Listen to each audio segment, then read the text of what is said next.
Okay, hello everybody. I'm Andrey Lukashenko. I'm the president of Ukrainian Society of Surgical Oncology. We are the branch of European Society of Surgical Oncology, and today will be our next webinar for very essential topic. It's advanced rectal cancer. I want to present you our honor lecturers from different part from all over the world. Professor Min from South Korea. Yes, I know that's the very great center. We before the quarantine, we visited Severance Hospital each year, I think, for different timing of studying. Professor Khan from Britain and Professor KIRICHENKO from United States. It will also be a few participants, our young oncologist and surgeon from Ukraine, with data from National Cancer Institute. I wish you all good lectures. I wish you have interest, and thank you for participate. And then I'll give all the rule to Nikolai Zubaryev, who is now honorary secretary of Ukrainian Society of Clinical Oncology, and I will join you later with my lecture about advanced rectal cancer conversion therapy. Thank you one more time for participation. Please, let's start, Nikolai. Thank you very much. Yeah, Professor Khan from ESSO. Yeah, we want to that you introduce yourself and have a greeting from ESSO. Professor Khan. Thank you very much. Yeah. Thank you very much, Mykola, and thank you, Professor Lukashenko. It's an absolute delight to log in today and be part of this event.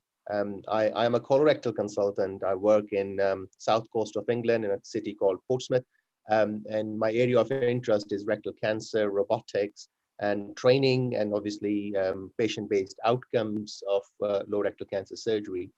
I'm also part of ESSO. I'm the Education and Training Committee member, so I've been heavily involved with training of surgeons in surgical oncology, which in Europe is sometimes becomes a bit of a dying specialty because of subspecialization into different routes. The whole concept of surgical oncologist is disappearing.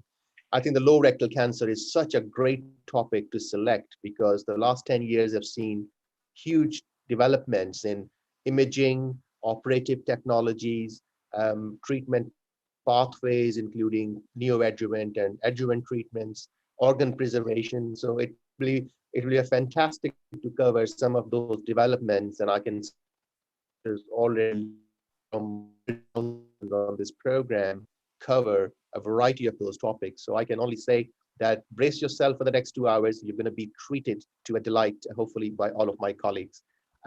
I am going to be sharing this with Mykola as a co-host for the webinar, and we will encourage you to ask as many questions as you like. If we do not answer that question in the chat room, we will be noting them down and we'll come back to them at the right time to get an opinion from various experts. So please do not hesitate. No question is a silly question. Ask as much as you want to ask in this forum. You have a best opportunity to ask the expert. Thank you very much. So we are going to start our webinar from the first lecture. I want to present Professor Min from South Korea, Severance Hospital. Professor Min is a director of colorectal surgery division and the training center, robotic and mini-invasive training center and cancer center. So Professor Min, topic, the role of lateral lymph node dissection in the combined treatment of rectal cancer. Please, Professor Min, welcome you. Hello, my name is Byung-Seo Min from Yonsei University, South Korea. The title of my talk is The Role of Lateral pelvic node dissection in rectal cancer. People used to think pelvic node metastasis is a philosophical divide, but is it? We all know lymphatic spread of rectal cancer.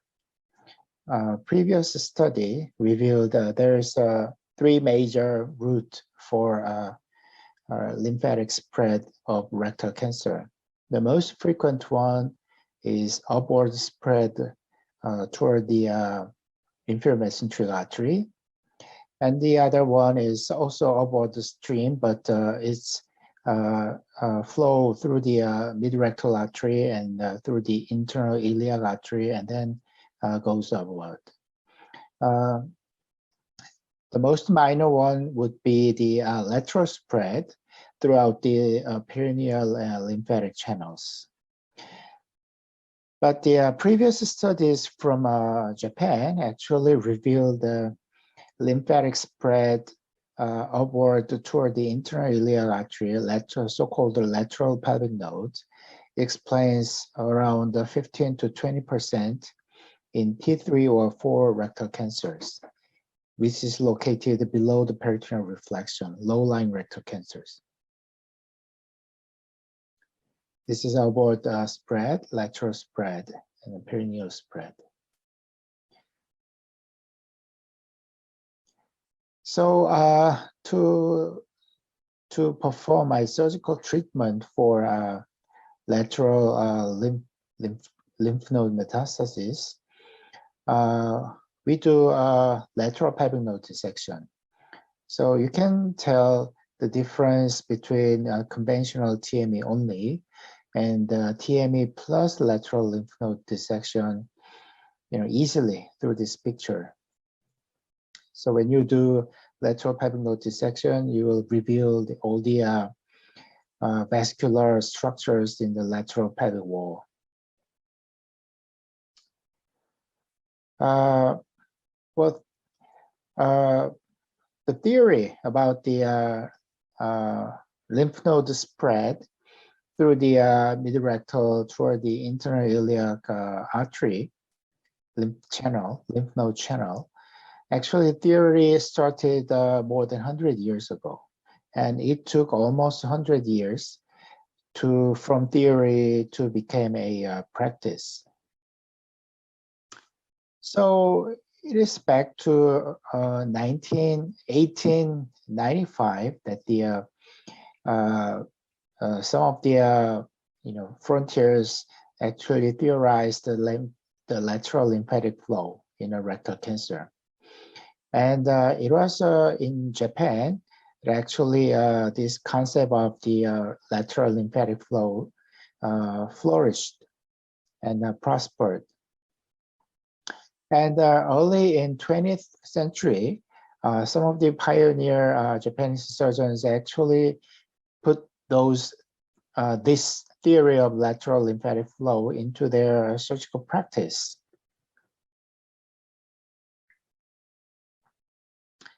But the Western society remained skeptical about the lateral pelvic node dissection and the idea of lateral lymph node metastasis. In some study, they analyzed total 2,577 patients underwent extended lymph node dissection, and versus 2,925 patients who underwent non-extended lymph node dissection. And they revealed, operation time was significantly longer in extended lymphadenectomy group. And also intraoperative blood loss was significantly higher in extended lymphadenectomy group. And moreover, male sexual dysfunction and urinary dysfunction after the surgery the incidence was significantly higher in the extended lymphadenectomy group. But all the long-term oncologic outcomes, including 5-year overall survival, disease-free survival, local recurrence, and distant recurrence, all those oncologic outcomes were not different from non-extended lymphadenectomy group. So they concluded that the extended lymphadenectomy does not seem to confer a significant overall cancer-specific advantage, but does seem to be associated with increased urinary and sexual dysfunction. And when we review all the guidelines for lateral pelvic node dissection among the different academic societies, only Japanese Society of Colorectal Cancer, they only in Japanese guideline actively recommends to perform lateral pelvic node dissection, whereas some of the other countries, including UK and Korea, there's no discrete guideline for when to perform lateral pelvic node dissection. And recently, ESMO, ASCAR, NCCN guideline very conservatively included very, very selective cautious guideline to perform lateral pelvic node dissection. They recommend to perform lateral pelvic node dissection only for the patient who has suspected metastatic lymph node in clinical radiologic studies. Even in the NCCN guideline,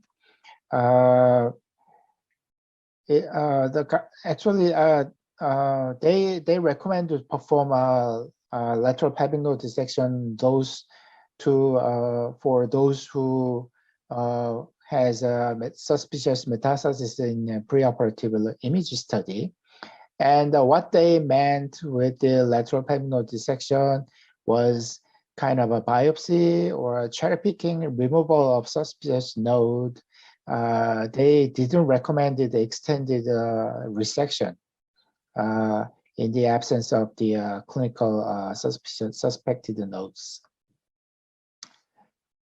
But I'd like to say lateral pelvic node metastasis is not just theory. It's a phenomenon. Frequently,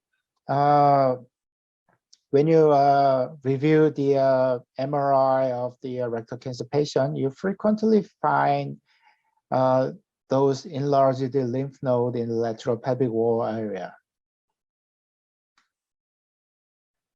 So in 2016, Japanese guideline indicated actual incidence of lateral lymph node metastasis from their clinical study.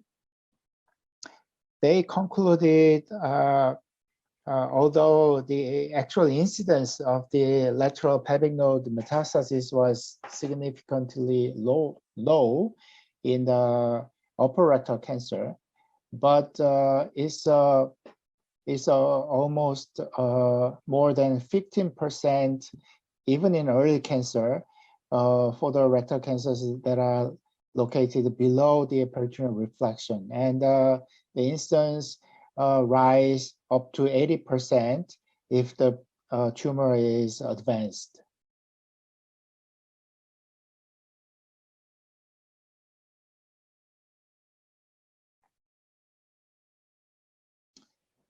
Back in 2008, there was an interesting study in Korea. They actually reviewed the MRI of the patient who received the preoperative chemoradiation for the treatment of rectal cancer, and they focused on those patients who had enlarged lateral pelvic node before the treatment, but after the treatment, the node becomes shrinked. But after the surgery, during the follow-up period, they found some of those patients actually developed re-enlarged lateral pelvic node. So they become very curious about the fate of those patients. So they reviewed 366 patients who received the preoperative chemoradiation and curative TATME in Korean National Cancer Center, they found overall local regional recurrence rate was 7.9%. And among them, the central pelvic recurrence was only 20%. And most of them, more than 80% of them actually developed the lateral wall, lateral part local regional recurrence. When they performed the risk factor analysis for lateral pelvic recurrence, they found pathologic lymph node positivity was a significant risk factor. And another significant risk factor was actually lateral lymph node size measured by preoperative MRI. They found in YPN positive patient, lymph nodes that measured more than 5 millimeter had a more than 35% of the lateral actual cancer metastasis. And if node becomes more than 10 millimeter, even in a YP negative patient, the probability of a lateral node metastasis was more than 50%.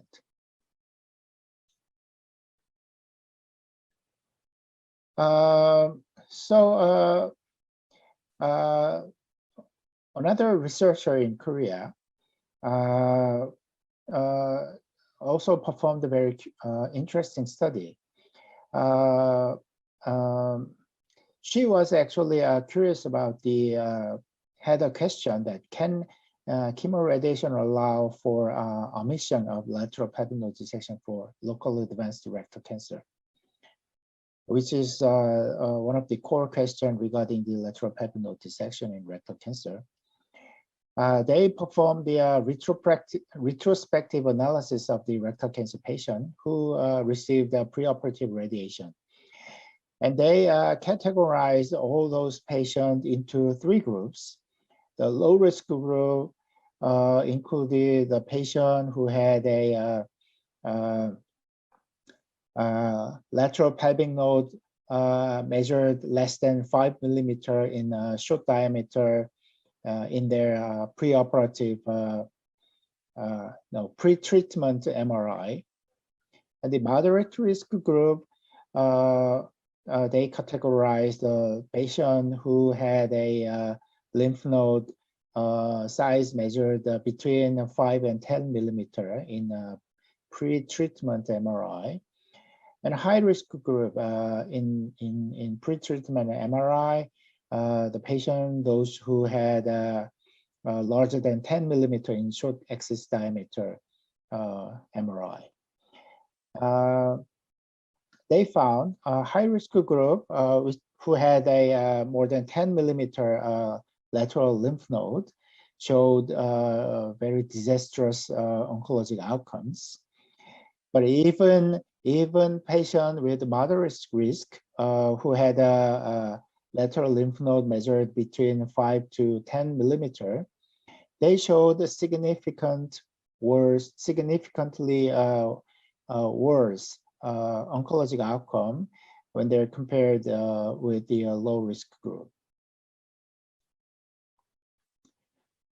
Successive study, actually, the same researcher did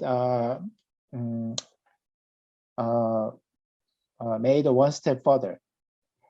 So in this time, Dr. Kim from Korea, she categorized patient into 3 groups.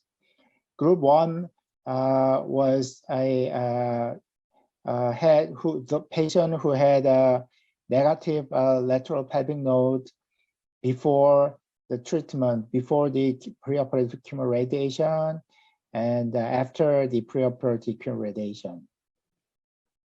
And the group 2 was responsive group, the patient who showed enlarged lateral pelvic node before chemoradiation, but after the chemoradiation, the nose shrinked. And the group 3 was persistent lateral pelvic node group, the patient who had a lateral pelvic node enlarged more than 5 millimeter before the treatment and even after the treatment, after the preoperative radiation. And when she analyzed the survival outcomes in between those three groups, she found there was a trend of a stepwise worsening in survival outcomes.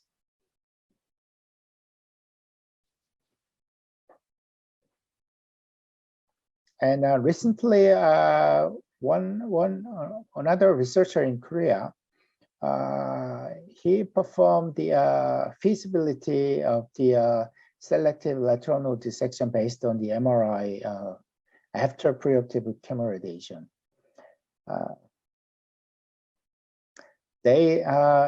He included 128 patients consecutively, and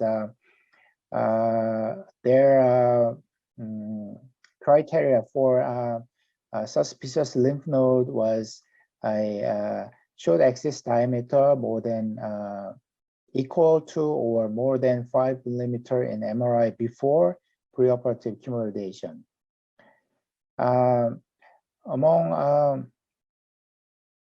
128 patients, 80 patients received the lateral pelvic node dissection, and the control group had a TME only. They did not receive the lateral pelvic node dissection. So when they analyzed the oncologic outcome, they found patients, those who had enlarged lateral pelvic node before treatment and who received the TME only, showed the worst local recurrence rate when compared with the other groups. The patient who had a negative lymph node enlargement in MRI, and the patient who had a positive lymph node in MRI, but they received the lateral pelvic node dissection. So, and the relapse-free survival showed the similar outcomes.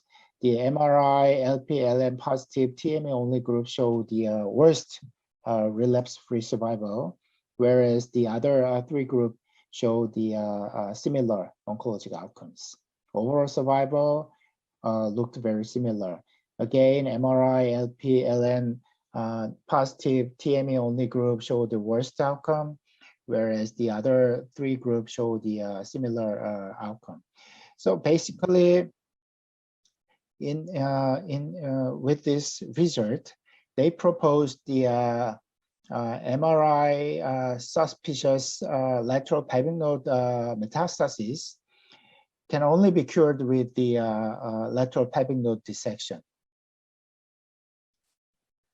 So there has been, and there is still a lot of controversy in doing a lateral pelvic node dissection between East and West societies.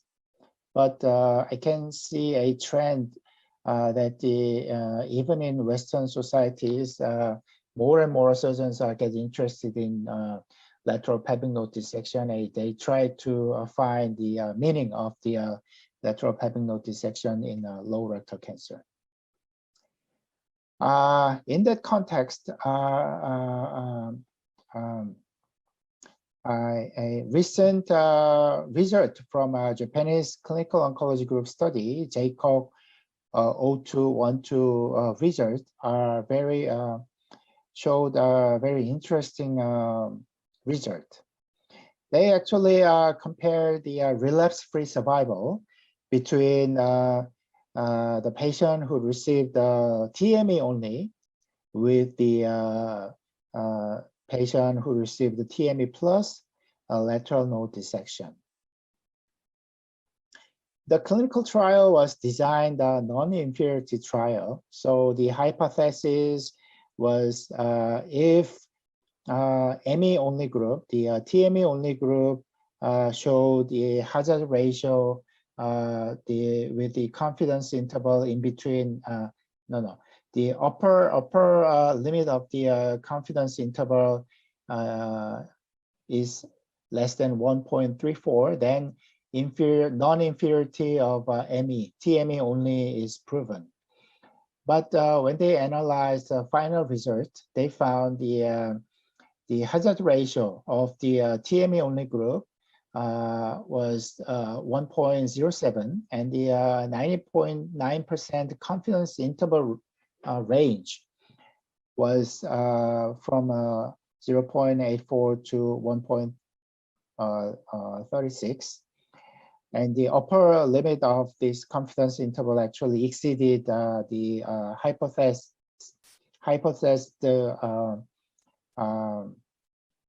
non-inferiority margin of 1.34. So the hypothesis was non-conclusive. So they concluded non-inferiority of TME only was not proven, which may be very confusing interpretation. But when they did some of the secondary endpoint analysis, they found the local recurrence rate was significantly lower in the patient who had a TME plus a lateral node dissection. And those local recurrence, actually, when we focus on to lateral pelvic recurrence only, the difference between a patient who received the TME only and the patient who received the TME plus lateral pelvic node dissection becomes greater.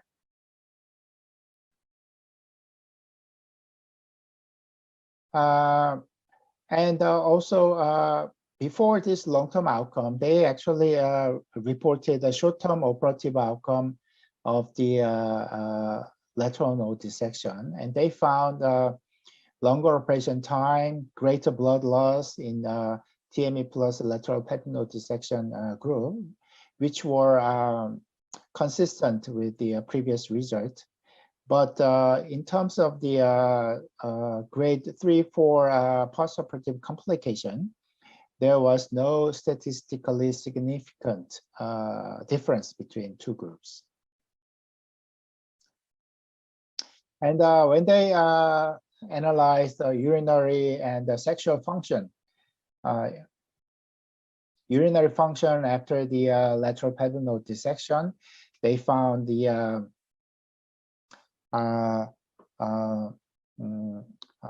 only around 60% of both group of the patient had some degree of urinary dysfunction after the surgery. But when they performed the multivariate analysis, they found the surgical method, whether or not lateral pelvic node dissection was performed, was not a significant risk factor for urinary dysfunction.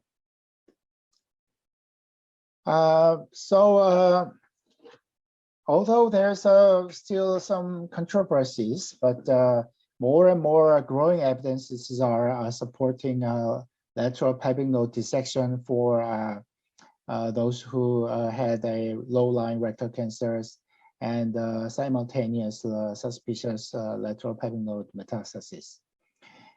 So in Korea, previously we were more like a Western society. Now, many Korean surgeons were interested in lateral pelvic node dissection, and most believed lateral pelvic node metastasis can be cured or can be managed with preoperative chemoradiation. Most believed that. But with time, with some of the pioneer researchers, researchers' brilliant study result, more and more surgeons are interested in doing a lateral pelvic node dissection, and more surgeons are actually accept the significance of the lateral pelvic node dissection for those selected patients. So, but another problem of doing a lateral pelvic node dissection is actually the procedure was not very much standardized. So the extent of lateral node dissection how you do it, and how much nodes you should retrieve. There's a lot of inconsistency among surgeons. So recently, some of the pioneers from the 8 leading hospitals in Korea, they started a multi-institutional project for standardizing the procedure of the lateral pelvic node dissection. So we basically reviewed all the literatures that analyzed the significance of lateral pelvic node dissection, and we did some hands-on workshop on cadaver model for standardizing our procedures, and we started to registration of the pelvic node dissection outcomes. So this is the key schematic diagram of the pelvic node dissection, systematic pelvic node dissection in Korea. We tried to perform standardized the procedure of the pelvic node dissection systematically. So for that, we divided the area of lateral pelvic node into 3 definite planes. Plane A is a medial plane, which includes the ureter as well as pelvic plexus nerves. And plan B is lateral plane, which defines the lateral limit of the pelvic node dissection. And plan B includes the external iliac artery, the medial wall of the external iliac artery and vein, and it includes the obturator artery, vein, and nerve. And the plan C is a central part, which is actually internal iliac plane, so-called vesico-hypogastric fascia. So it includes internal iliac artery branches, superior vesical, and all the other branches from the internal iliac artery. So we put much focus on doing a systematic dissection, and also we are focusing on retrieval of the en bloc specimen of the lateral lymph nodes. So this is an example of doing a lateral node dissection robotically. So firstly, I divide the plane A, the medial plane, which includes ureter and the pelvic nerve plexus.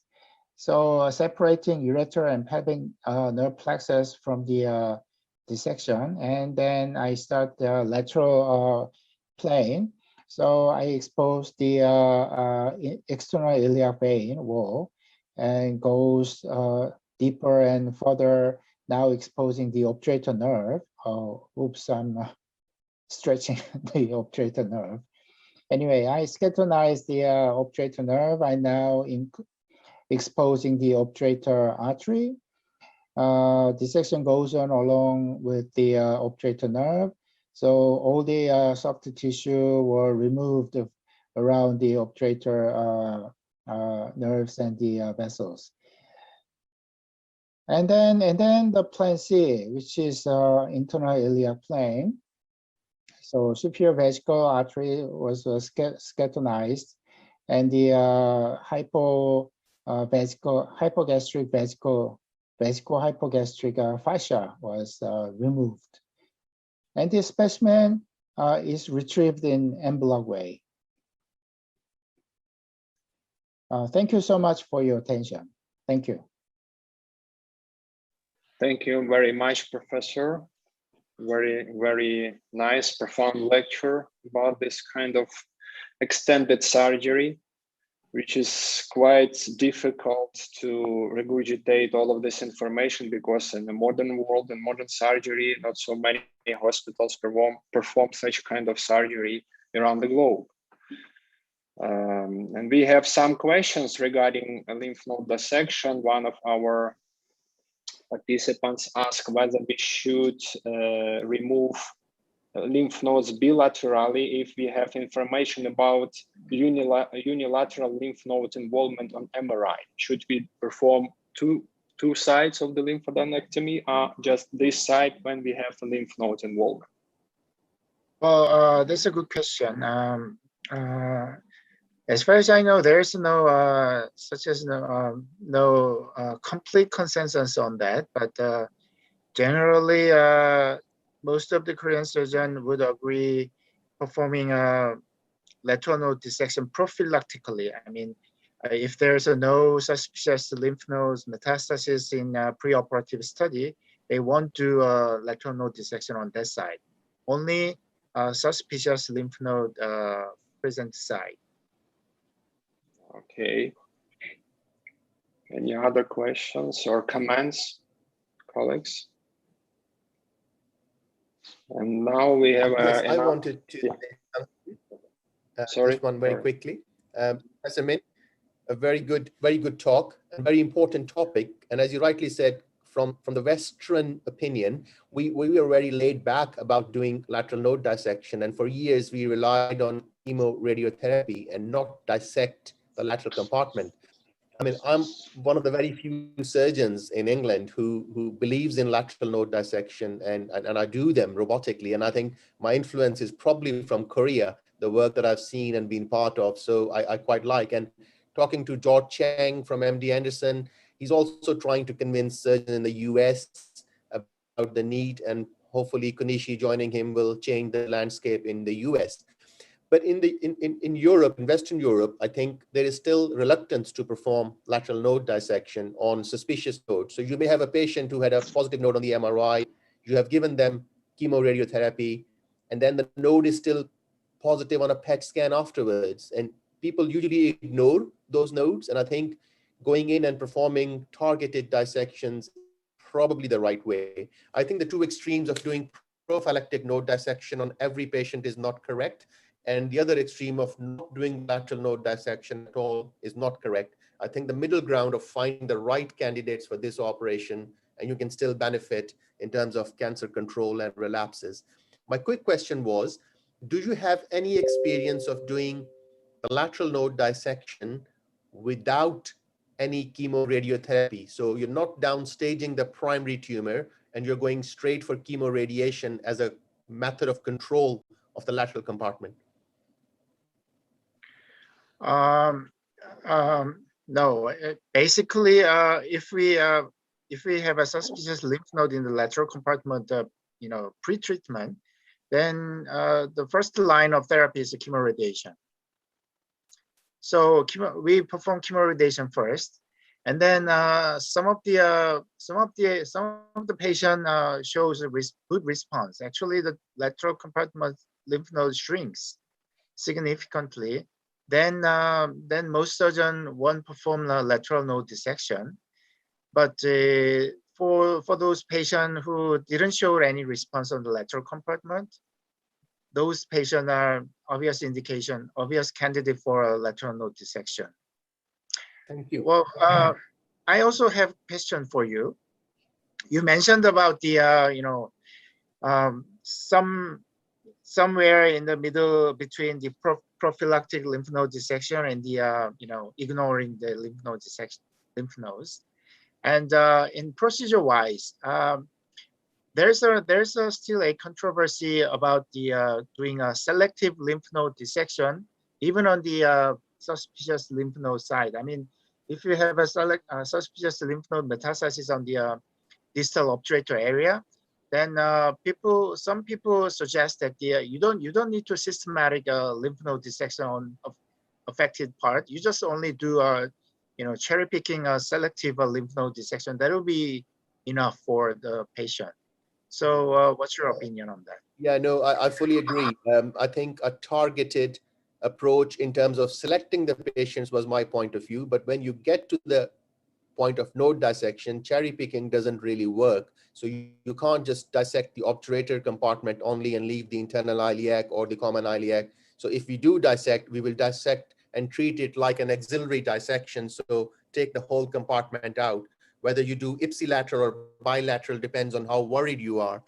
But I floated that comment because I have some interest in this. And more recently, we have been trying to move away from chemoradiation. So primarily, if the primary tumor is T2N0, does not require chemoradiotherapy per se, and you have got a suspicious node on MRI, you might do a PET CT, and there may be some uptake on that node. Now, either you give patients chemoradiation for 3 months and then operate, or you can go ahead and operate because your CRM is clear, but you have lateral nodes that you can dissect. And it is a difficult one to discuss, but we have done quite a few cases like that. And I would like to say that half of the time, the nodes are falsely worrying you because the PET is positive, the MRI might show some enlarged node with some restricted diffusion, but 50% of the time, the histology is negative. So you're avoiding those patients unnecessary chemoradiotherapy that you would be giving otherwise. The problem is you need many centers with big data to do a proper trial of randomization between pre-surgery versus chemoradiation and surgery to really show that there's a difference. But for those tumors who are not locally advanced and early tumors, and you have suspicious nodes, I think you can still perform primary surgery, which I hope you will agree that with robotics and without irradiated sidewall, it's quite easy to do primary surgery. Well, as a surgeon, and personally, I agree on you. I agree with you because I believe we probably are doing too much chemoradiation for unnecessary patient, not only lateral node wise, but also some of the mesorectal node positive patient. If only we have enough circumferential margin, I don't think we have to do chemoradiation for all those patients.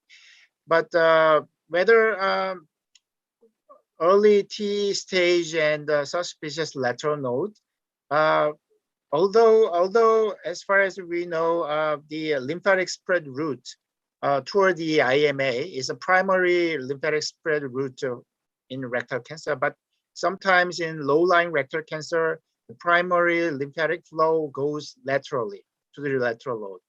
So I agree on you personally, but I would say there's still some controversy on whether or not we should do preoperative radiation for, as you mentioned, early T stage but suspicious lateral node. There's I would say, controversy. But that's a good point. We need to do further study to elucidate, those gray area patients. So thank you very much for such a nice discussion. We should continue. And actually, the next lecture would be about the kind of a new approaches like TNT, the total neoadjuvant therapy for advanced rectal cancer. Professor KIRICHENKO Alexander from United States, Drexel University College, present his lecture for that topic, and we can connect this topic actually with the previous one to discuss.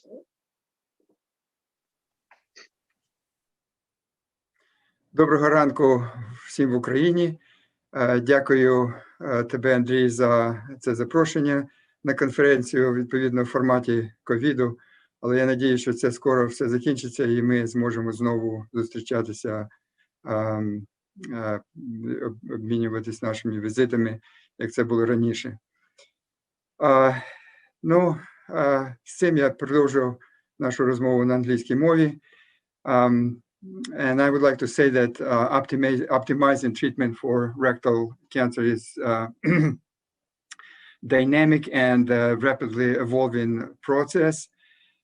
Today, I'm happy to discuss and review phase 3 trials on total neoadjuvant therapy that was recently presented at ASCO meetings in 2020. First, I would like to emphasize on risk factors related to local recurrence after surgery. And those are, those factors are quite familiar to all of us.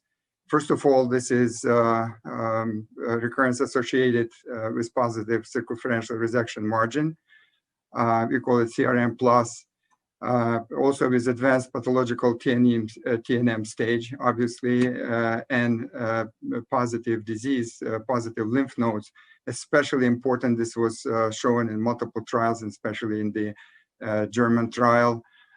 Close proximity of the tumor to the anorectal ring, close to the anal sphincter, and CEA over 5 nanogram per ml is independent of stage, elevated more than 5 milligram as poor prognostic factor. And obviously vascular invasion and tumor deposits. And most important, that lack of neoadjuvant therapy for local advanced rectal cancer is associated with local recurrence. But lack of neoadjuvant therapy or neoadjuvant therapy basically does not compensate for positive circumferential resection margin. This is also demonstrated in multiple trials. So with all of these risk factors, if you look at the progress in local control, is not longer a major problem over time. So in 1990, the Swedish trial demonstrated pretty high local recurrence rate, over 25%. And this gradually decreased with time to 5% approximately, 5 to 7% based on trials from Germany, from Stockholm, from Netherland consortium. We see consistent improvement in local control through the multiple trials and adjusting, optimizing our treatment approach. So what is this now? The standard of care for local advanced rectal cancer. I listed a few important bullets here. First of all, we have to have very accurate TNM staging, obviously including pelvic MRI scan to predict CRM status prior to surgery.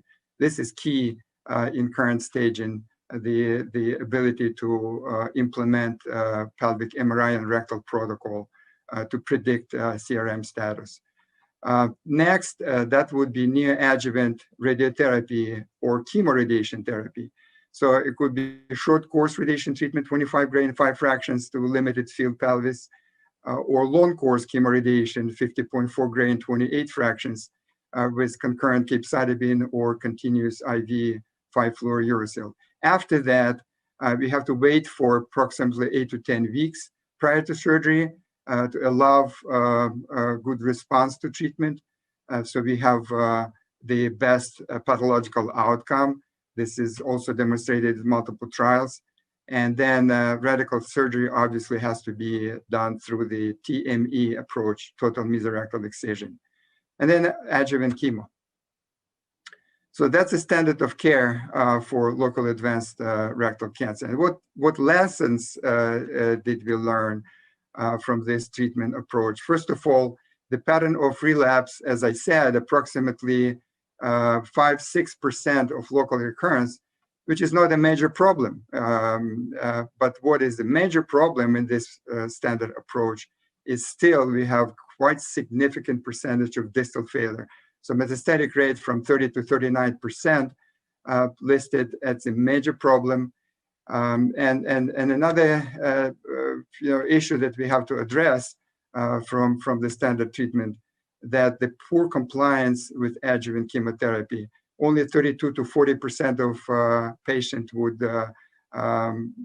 undergo adjuvant and timely chemo after completion of surgery. This is on National Cancer Database analysis.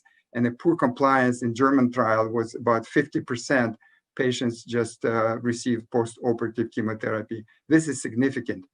And also we know that delayed start of adjuvant chemotherapy due to surgical morbidities relates to quite detrimental outcome.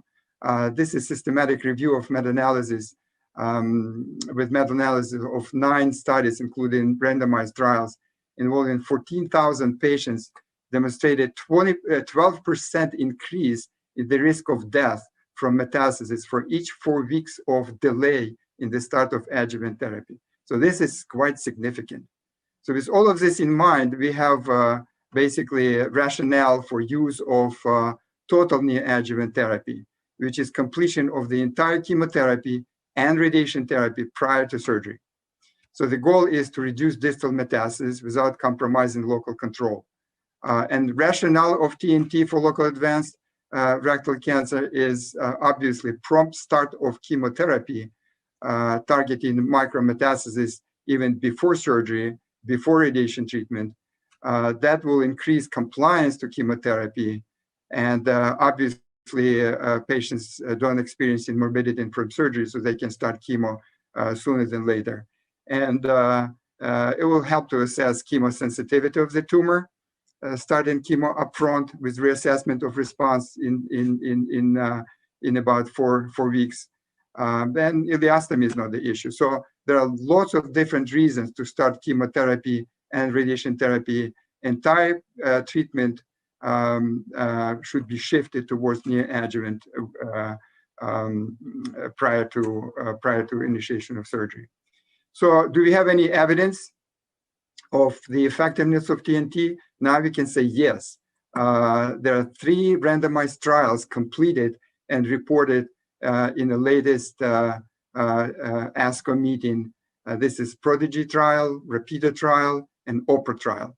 So they all reported in the form of abstracts. So I'll start with Prodigy 23 trial. This is phase 3 randomized trial comparing standard arm, which is capecitabine with radiation therapy 50.4 gray in 28 fractions, followed by waiting period.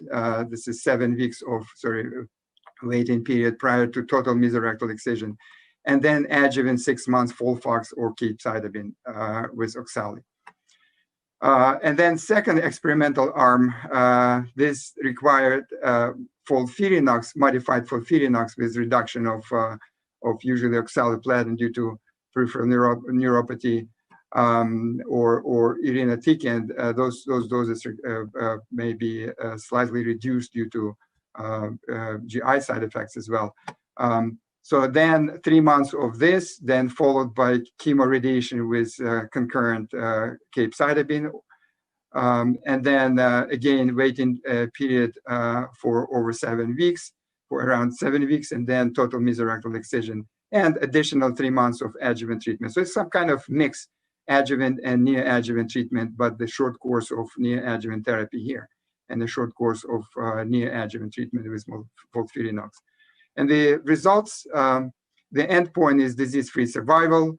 The interval from chemoradiation therapy to surgery or finishing induction, chemotherapy to surgery would be 7 weeks. Compliance with FOLFIRINOX was excellent. Adverse effect was inferior compared to the standard arm, and statistically significant. And what is important, that pathologic complete response after surgery, so no tumor present in the specimen, almost or over doubled over the standard arm. So 27% no tumor in the resected specimen. This is also statistically significant. The trial achieved their goals. As you can see, disease-free survival and metastasis-free survival all significantly different, favoring experimental arm. And now this is second therapy with TME, which is short course radiation therapy. This is designed by mainly Scandinavian group, and you may recognize Peter Nielsen. He presented a wonderful talk on management of local advanced rectal cancer last year, actually 2 years ago, pre-COVID era in Kyiv. So we know him quite well. He is one of the initiator and principal investigators of the trial. So this trial would explore conventional chemoradiation therapy with long course in comparison to the experimental radiation therapy, short course radiation therapy combined with chemo in a total neoadjuvant treatment arm. So this is the repeated trial design. The standard arm, 50.4 or 50 gray in 25 or 28 fractions, then completed, and then response assessment after completion of treatment prior to total mesorectal excision. Usually it's on week 11 with MRI and CT scan. If the patient has good response and still operable, then total mesorectal excision, and then additional, which is optional, 6 months of FOLFOX or KPOX. And then the standard arm would require short course radiation treatment, which is 25 gray in 5 fractions, 5 times 5.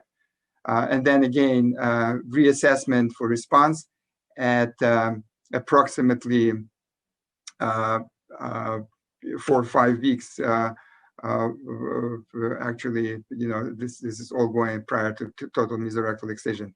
So after completion of radiation therapy, patients would go on full treatment with upfront chemo, upfront to surgery, or consultative to radiation treatment. So that would be 6 cycles of KPOX or FOLFOX, 9 cycles. And then after that, reassessment of the responses. I should point this arrow that way.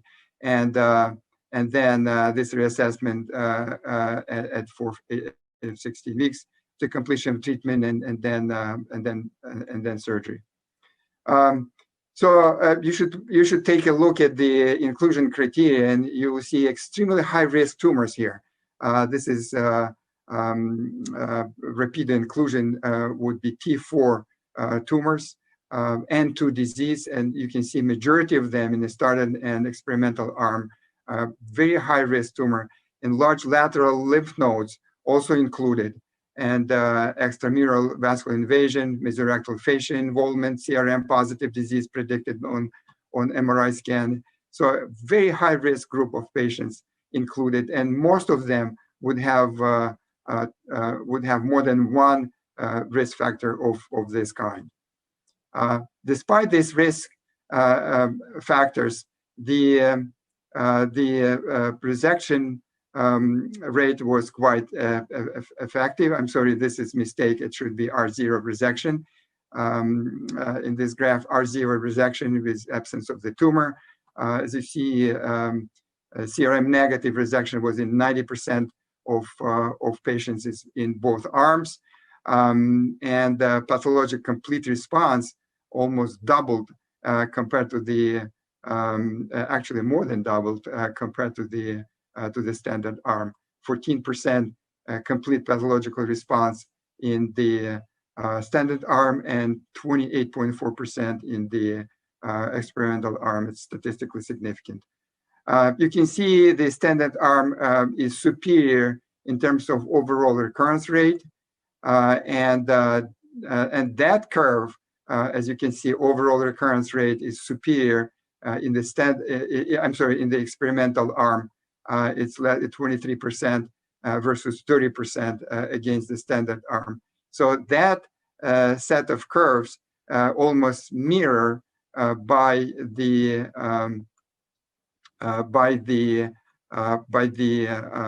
distal recurrence rate.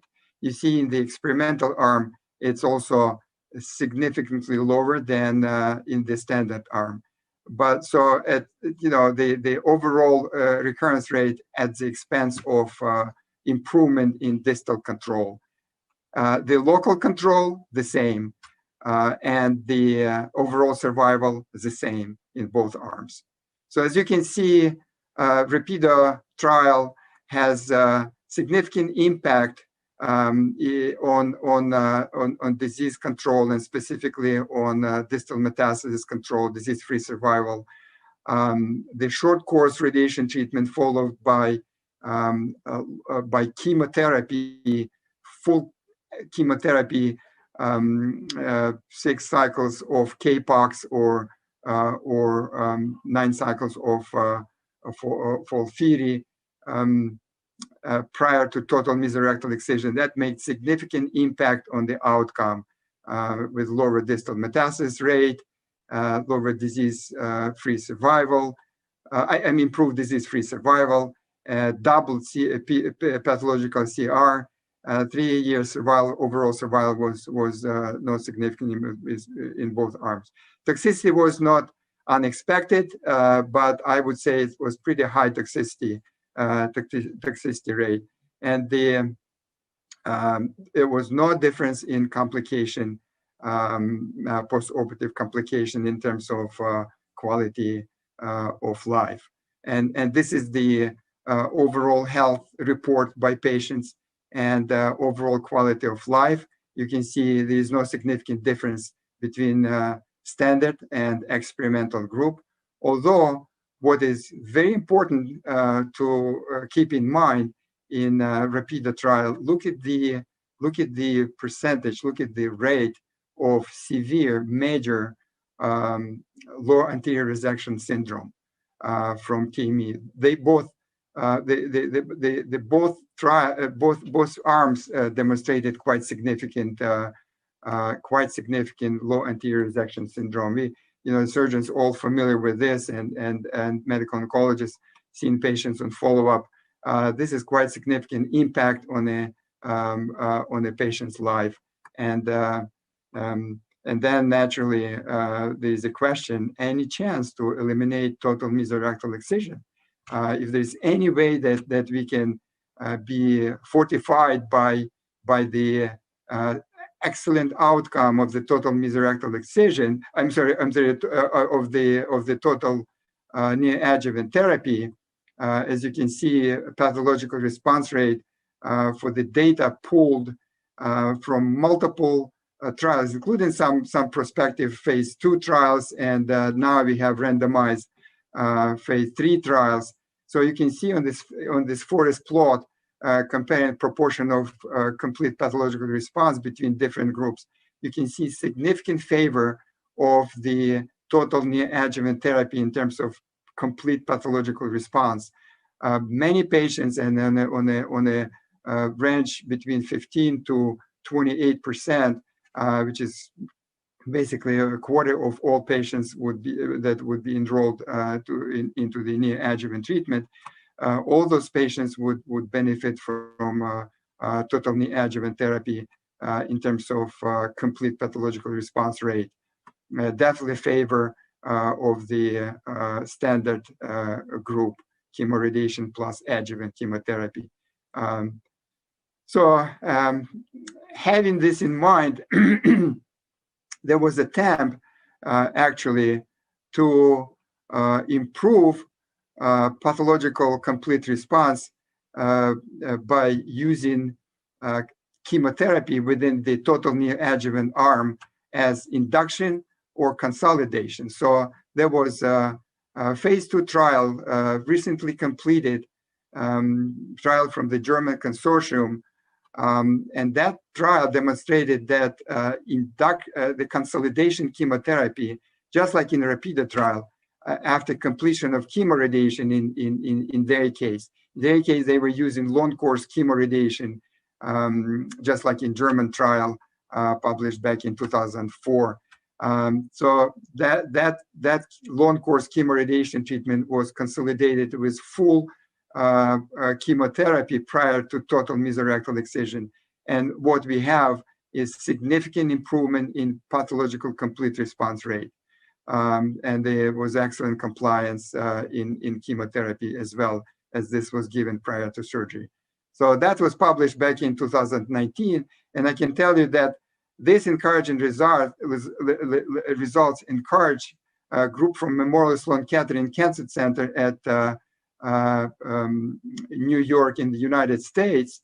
That group initiated OPERA trial, OPERA total neoadjuvant therapy trial, which explored induction or consolidation chemotherapy upfront total mesorectal excision.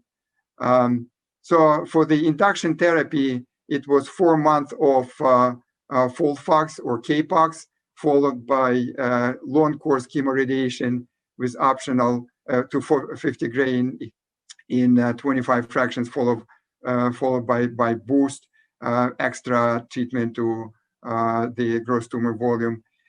This is the induction, so-called induction chemotherapy arm within the TNT approach.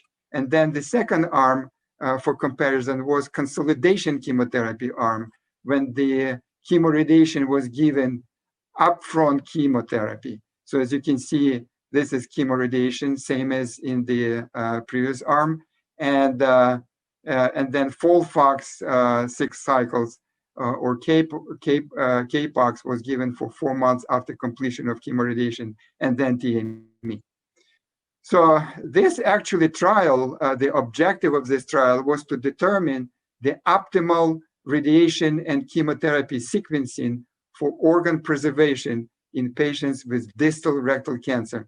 The inclusion criteria was all patients with distal rectal cancer in this case.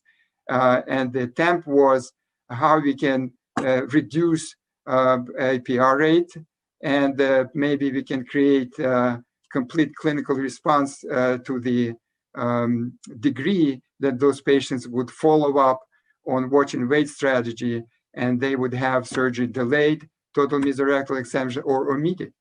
And it's interesting that exactly the same group from Memorial Sloan Kettering, they completed recently completed prospect trial.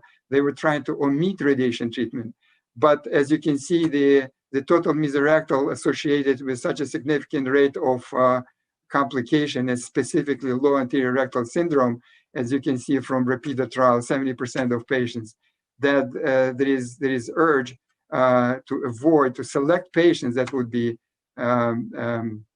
eligible for safe avoidance of the total mesorectal excision. So that's the objective of the OPERA trial. And as you can see, the inclusion criteria would be any nodal positive disease within the pelvis, and based on MRI scan T3, T4 tumor, it could be CRM positive margin. And what is important that they included only those patients with distal third of the of the rectum. So you can do digital rectal exam and follow and track the response rate. And organ preservation would be critical for this type of location. So interval from chemoradiation to surgery after induction chemotherapy was 8 weeks, and after consolidation chemotherapy was 12 weeks. That is important. The endpoint was organ preservation, and we can see that the consolidation chemotherapy after completion of radiation treatment, consolidation chemotherapy was responsible for much more improved organ preservation rate. So APR rates was much lower, and in some cases they would use also transanal endoscopic microsurgery if the tumor could be safely removed. But we don't have those data yet, so the data is still in the process of maturation and the follow-up. Specifically, they are looking at the rate of complete clinical response, follow-up for appropriate time frame, and then see what would be the opportunity for engagement into the watch and wait trial. And in this trial didn't show any difference in disease-free survival between study arms. Again, those are total neoadjuvant therapy, just different pacing of the chemotherapy, either prior to radiation treatment or after radiation treatment. Everything being done prior to total mesorectal excision. So now we can conclude from the 3 important trials, Prodigy, Rapido, and OPERA trial, that TNT is accepted as a standard of care for locally advanced rectal cancer. It is in the NCCN guidelines since 2020, actually, in 2021 for sure. The TNT arm in Rapido and Prodigy trial demonstrated significant reduction in distal metastasis, improved disease-free survival as compared to our standard treatment approach that we are using actually in our group. We all moved to the TNT protocols now. There is absolutely superior pathological complete response rates in the total neoadjuvant therapy arms. And obviously, the patient who achieved complete clinical response, and we see this once in a while, but this would be significantly improved on TNT approach and guidelines. So those patients who achieve complete clinical response to TNT may represent favorable cohort for watch and wait approach and may be safely spared from the morbidity of TME. This is example T3N0 M0 MRCRM negative tumor at diagnosis, excellent response to total neoadjuvant therapy. This is complete clinical response at 11 weeks after TNT. And this type of group of patients would fit into the watch and wait approach. But again, this is completely different talk, and could be probably a one-hour lecture on this approach, which is evolving, and it will be exciting to see the outcome of the OPERA trial in the future. With this, I conclude my review, and thank you very much for attention. Дуже дякую за увагу, і надіюсь до наших зустрічей наживо. До побачення. So, thank you very much for such a nice lecture about TNT.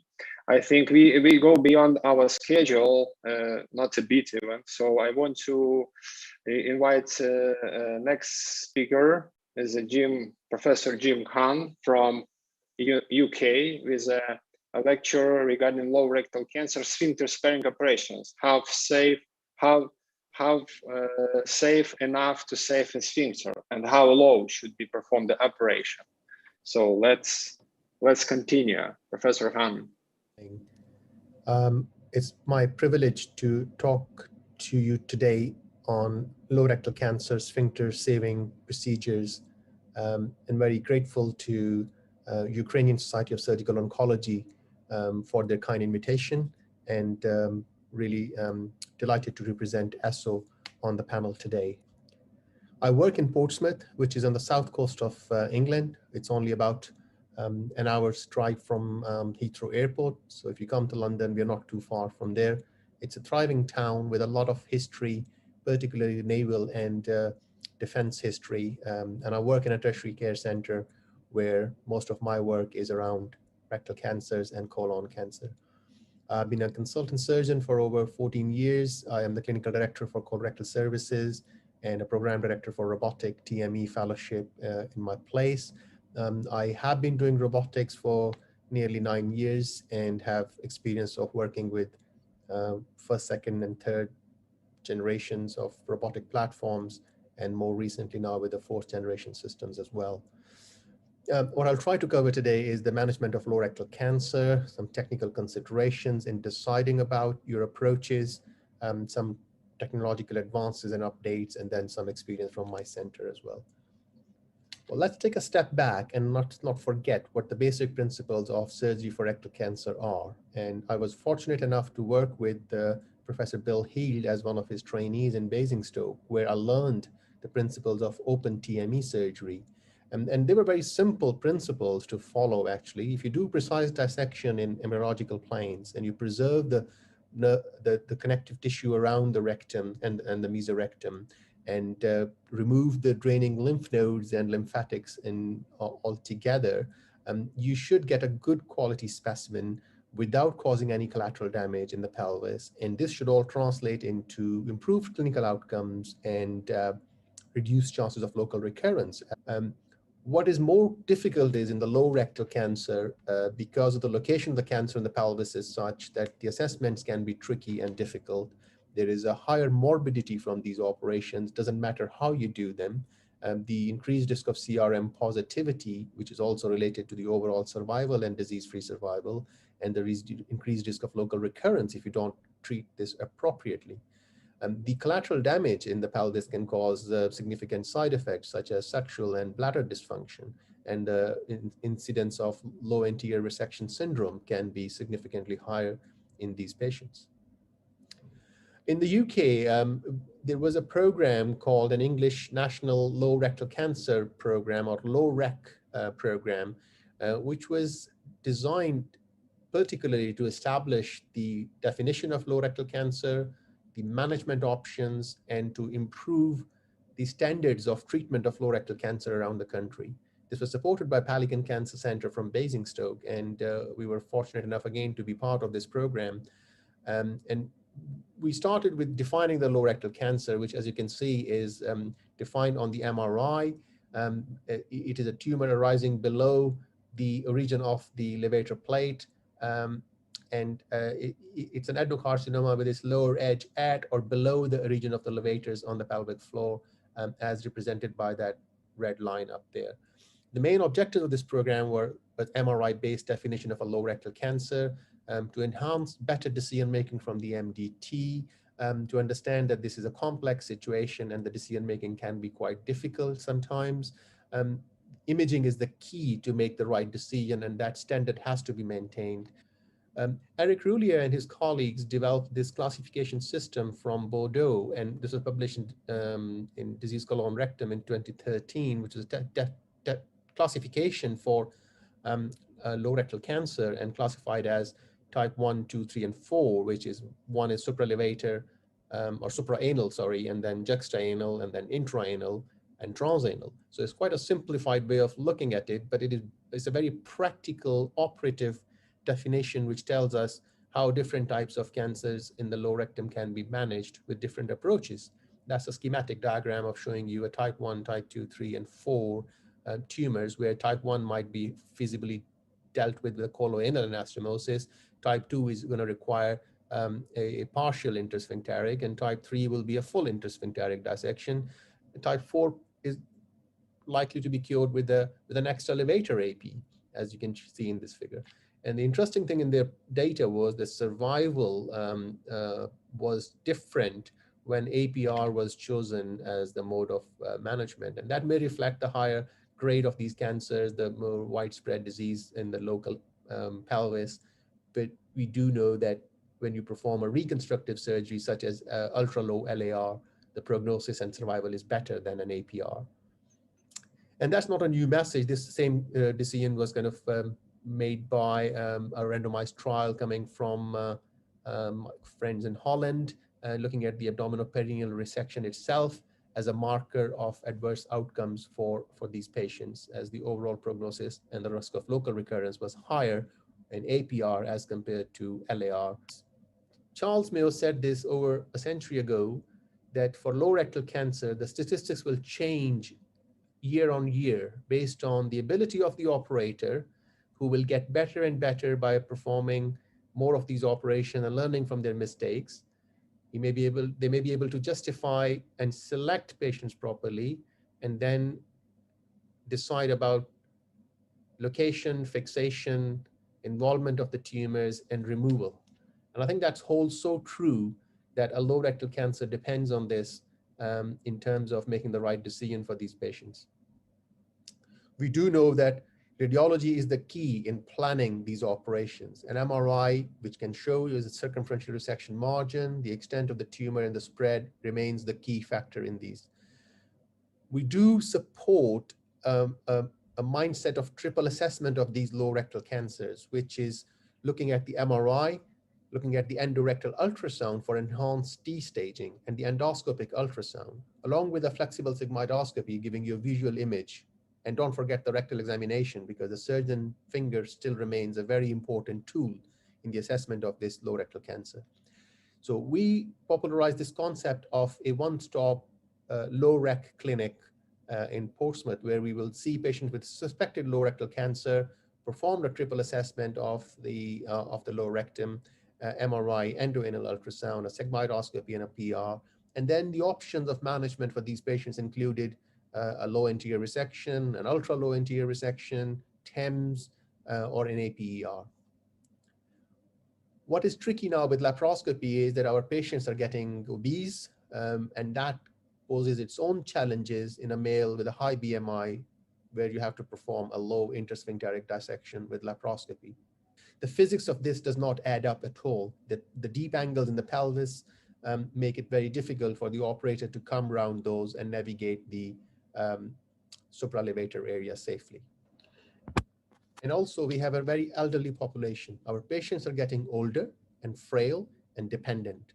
And there is much less room for error in these patients, and quality of life and making the right decision for these patients is extremely important. This lady is 90 odd. She had a rectal cancer, anterior resection, no covering stomas. This was all done robotically, and she went home on day 6.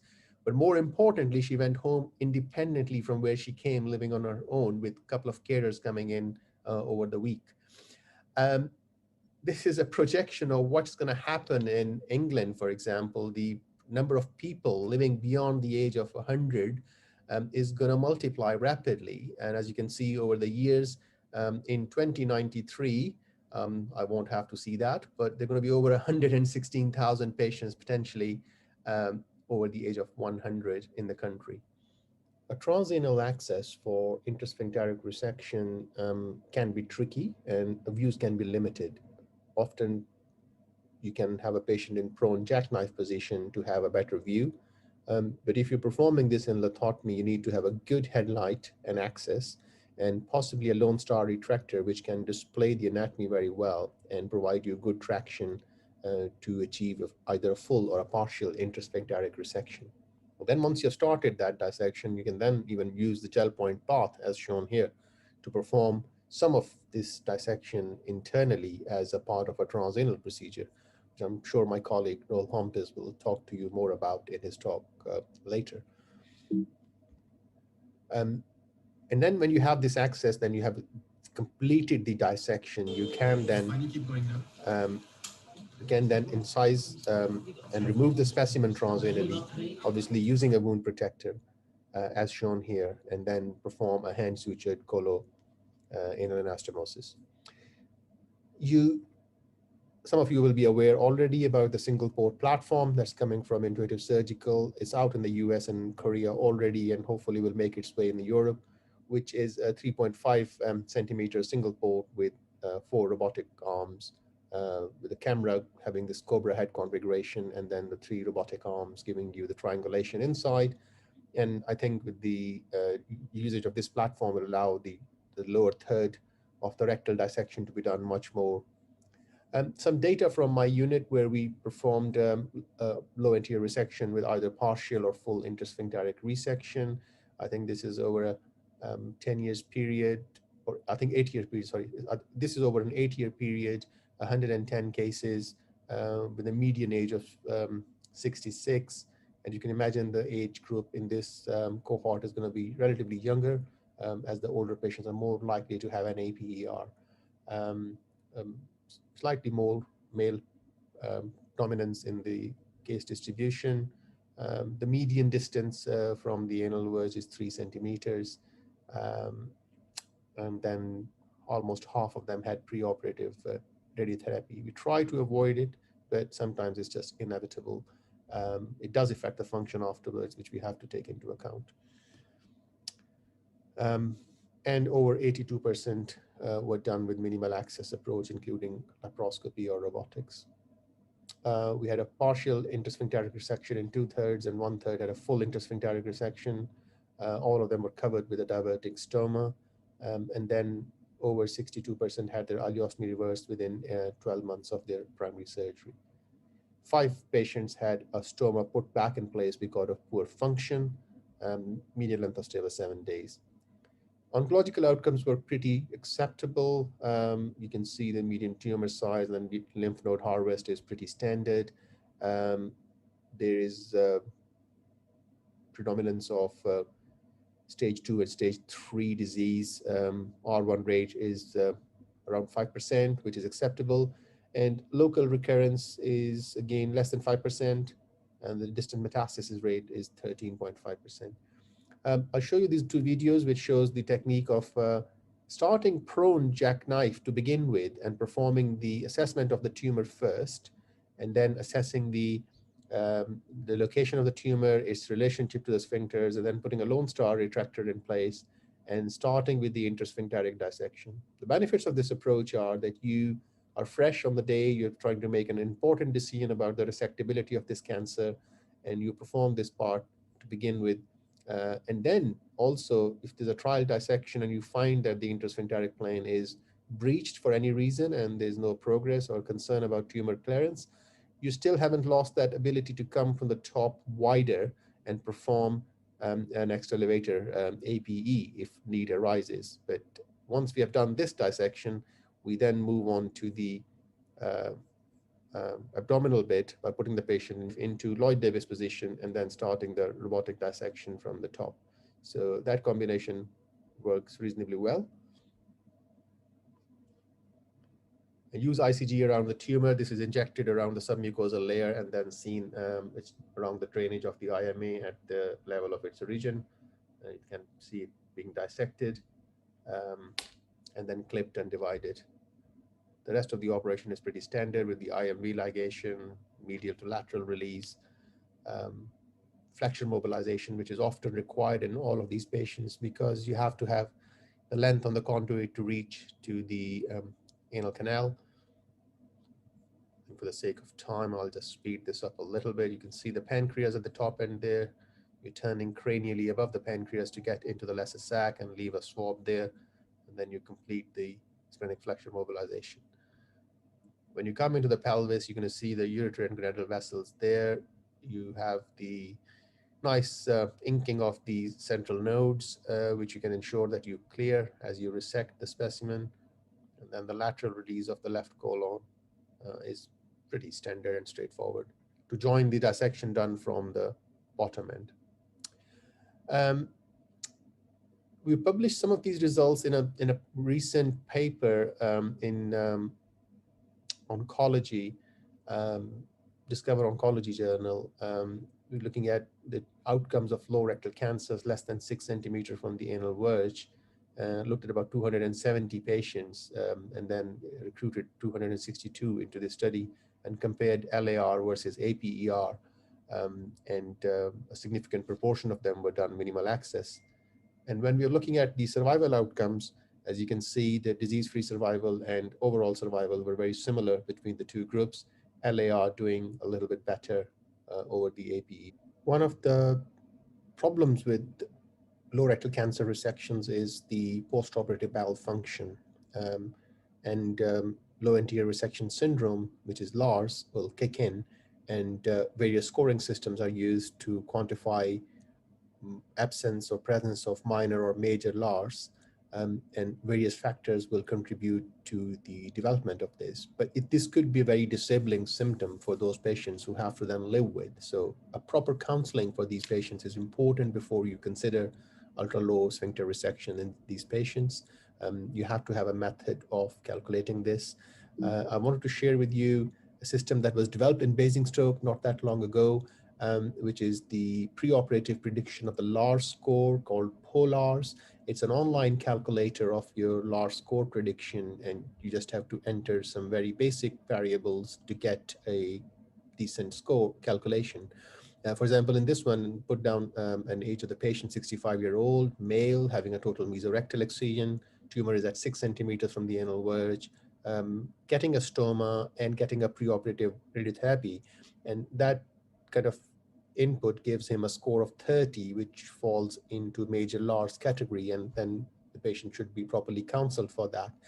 On the contrary, if you have the same patient who is having a total mesorectal excision again, but this time without a diverting stoma and without preoperative downstaging, you end up in reducing his LARS score and putting him into minor LARS category, which may have more acceptable function. So this could be a useful tool to discuss with your patients preoperatively and counsel them properly when you're choosing between modalities for treatment. Couple of clips of technical approach to show you going down the anterior pelvis, You're dissecting down the anterior pelvis, and then at the back of that, and this is the puborectalis sling that you can see, and you're opening up the intersphincteric groove from the top. I think if you are adopting robotics in your practice, you will find that there is a way of getting down onto the intersphincteric plane quite well with this approach, which can minimize the need for any dissection from below. Similarly, the placement of a stapler after mobilizing the lower rectum on the pelvic floor is pretty easy, and you can assess that there is tumor clearance. If you're doing a stapled coloanal joint, that could be a good way of using the stapler on the lowermost rectum. And even in a male narrow pelvis, you can use the endorist function of the stapler to place that well and low enough to divide the rectum with a single firing of a stapler. We haven't talked about the local excision with this kind of rectal cancer. Obviously, if you're dealing with an early rectal cancer, then transanal endoscopic surgery, which those of you who have used the Richard Wolf TAMS kit would know that it's an operating microscope with a 3D views. Use a gel point path for access to these. And then as you can see, you're inside, you can see the tumor. The first thing is just to mark the boundary of that lesion. And the endorist, again, allows you to dissect full thickness resection.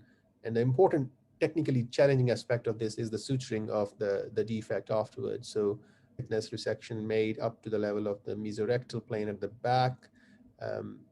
Air seal system is used for smoke evacuation. And you can start in one quadrant and then extend it right or left. But because you have marked it earlier with a clear margin, you know the targets to aim for when you are resecting like this. So you're using a V-lock suture to close that defect. And this is a single port operating, basically using a standard Da Vinci Xi system. But again, the precision is such that you can operate in a closed space with the instruments being very close and using backhand and forehand suturing quite nicely. Couple of studies published, thought I'll summarize those findings for you. The GRACA2 looked at the T2/3 low rectal cancers, maximum limit 4 centimeters size. And then they looked at the good clinical responders to neoadjuvant, and then they were randomized to either TEMS or TME. And then you're looking at 145 patients, equally divided between two, with a follow-up of 5 years. They published their 5-year survival data recently, looking at similar outcomes between local excision and TME in those patients. So the main findings were that people who have good response to chemoradiotherapy and have small T2/T3 cancers, this could be a very good option. There is no oncological difference between them, whether you do a local excision or a TME. CART study came from Netherlands, phase 2 feasibility study looking at T1 to T3 and 0 rectal cancers. When neoadjuvant plus capecitabine, poor responder went straight to TME, and those had a good response had a TEMS, and then histology of TEMS decided whether they required a completion TME or not. And then looking at the oncological outcomes, the local recurrence rates remain low and disease-free survival remained very high. So in summary, they had advocated as TEMS as an option for resectable early rectal cancer. Organ preservation rates can be as high as 64%, and local recurrence rates are acceptable, and 5-year disease-free and overall survival rates are very comparable. But you have poor functional outcomes in the TME group with major LARs. So in conclusion, I would say that sphincter preservation in low rectal cancer is possible. The success of this depends on the surgical skill, experience, and the approach adopted by the operating team.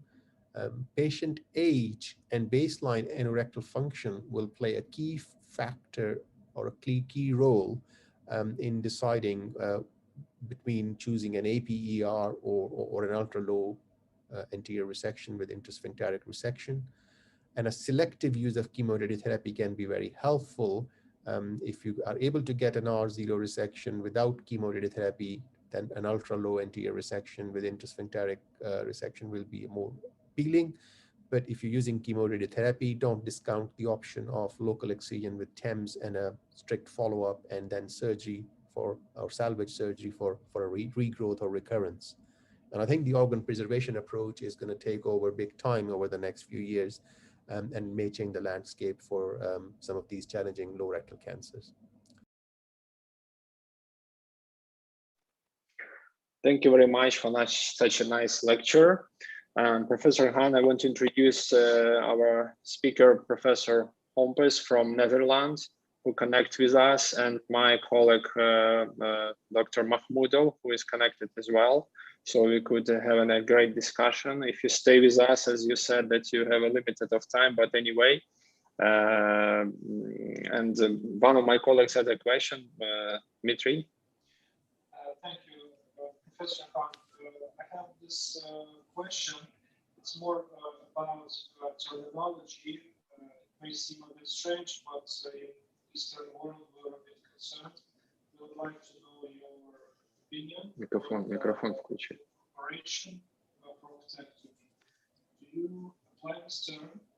Do you think that it is feasible to use for patients who are about to undergo low rectal cancer surgery? I'm sorry. Professor Khan, I have this question. It's more about terminology. It may seem a little bit strange, but a lot of us are concerned. Do you apply a term proctectomy? Or how should we call this type of sphincter preserving surgery? Either intersphincteric resection or a proctectomy also is possible. And do you use this term? And if yes, to what operations it may concern? Thank you. No, thank you very much, Dmitry. It's a good question. I think the terminology can cause confusion sometimes when you're comparing data from different countries or different continents. Within the UK, I can tell you that the term proctectomy is more often used for benign disease. So if you're doing a proctectomy for colitis, IBD, we tend not to use that for cancer resection. So our denominators are an anterior resection with a full TME, and TME, total mesorectal excision, will be a full proctectomy in some ways because you have removed the whole rectum and the mesorectum. Or it will be a partial TME where you have removed partial mesorectum and partial rectum. So it's a partial proctectomy in that sense. But because of the Bill Heald's influence, we tend to use the term total mesorectal excision or partial mesorectal excision. When it comes to the low rectal cancer, then you're going to add a component of intersphincteric resection. And I think I quite like Eric Rouillet's system of classification, and I think keeping it simple by saying a low anterior resection with partial intersphincteric resection or with full intersphincteric resection, that explains within the name of the operation very well as to what, as a surgeon, you have done. But again, I've not come across any consensus internationally on how the low rectal cancer procedures should be reported, but maybe something that this group could work on. Consensus. We'll here to see what role.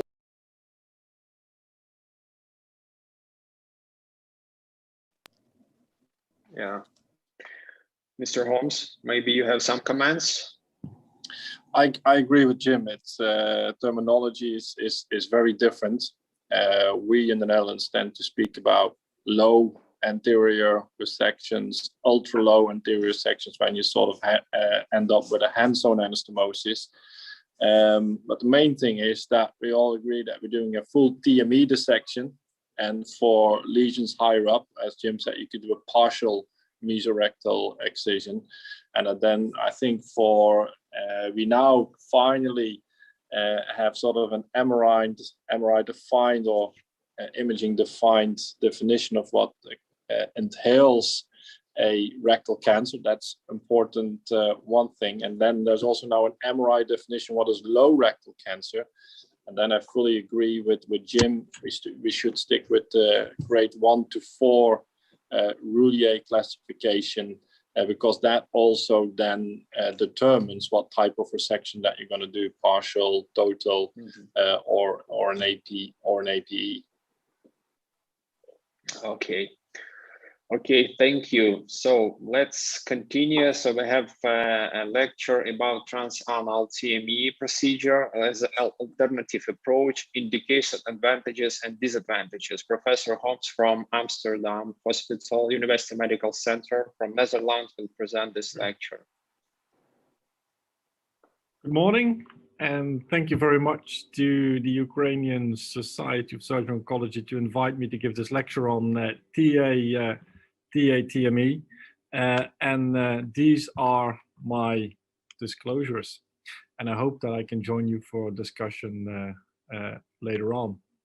So when we talk about what benefits are for TATME, for me, I think we all acknowledge that we as surgeons can struggle with distal rectal cancer, where exposure deep down in the pelvis can be very tricky, where it's difficult to do a good oncological dissection, where if you approach it purely from above, it can be difficult to define your distal margin. And then when it comes to making anastomosis, perpendicular stapling can also be an issue. And that's why I think TATME offers these benefits to me. And these were the expectations that we had for TATME, particularly doing a good oncological dissection and with a better anastomosis, better functional outcomes, and of course with a better oncological resection that should then translate to improved oncological outcomes. And I'll show some of the literature to show what we have achieved. But if you ask me what the benefits are, I can show you literature, but the best thing I could do is show you a short video. And this is a procedure in 2006, where we can see we're doing dual consultant operating. And this is somewhere in over my learning curve of case 50 and 60. I've done now over 200 of these procedures. But here you can see a very distal rectal cancer. You see the margin of the puborectal sling here.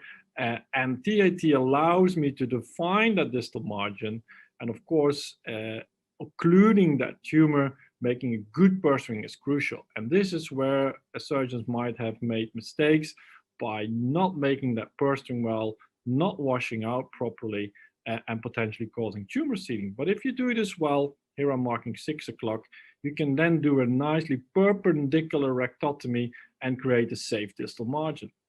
And after doing that rectotomy, then it comes to defining your surgical plane. And here on the patient's left-hand side, you see the pelvic floor here, and I can see the pelvic floor fascia just laying over it. And I could have chosen this plane here if that margin was threatened, and I could have resected the pelvic floor fascia, but not necessarily. But this is the TME plane that you want to be in.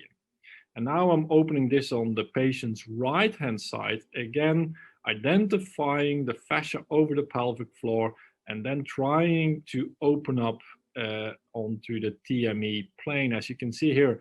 And this, you can see me operating slowly. It doesn't have to be fast, because this is crucial, getting these planes right. And you can see the fibrous ligament, the coccygeal ligament there that we then take. And then that sort of finishes the first step of the dissection posterior. And after having done that, you define your plane, as we have already done here, with the fascia overlaying the prostate. The Norvalliers doesn't have to be taken here, it wasn't involved, but very accurately you can define the anterior plane and also preserve the neurovascular bundles, which are shown here. Again, very meticulous dissection of the deepest part of this dissection for distal rectal cancer. And this is what, for me, is the benefit in transanal TME. And here we can see a view from above, from below, and of course we're working towards each other. And at some point, and again, it depends on your experience and your assistant above, at which level that you're going to be communicating. But the most essential part for me is the distal aspect of that procedure.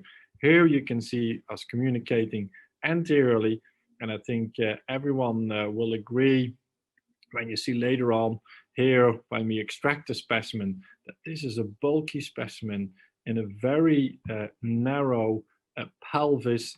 And sometimes this is something that Amjad Parva has always told me, sometimes really important to see what you've left behind. And here you can see the neurovascular bundles nicely preserved. You can see here the pelvic floor fascia nicely preserved, and a perpendicular rectotomy deep down within the anal canal.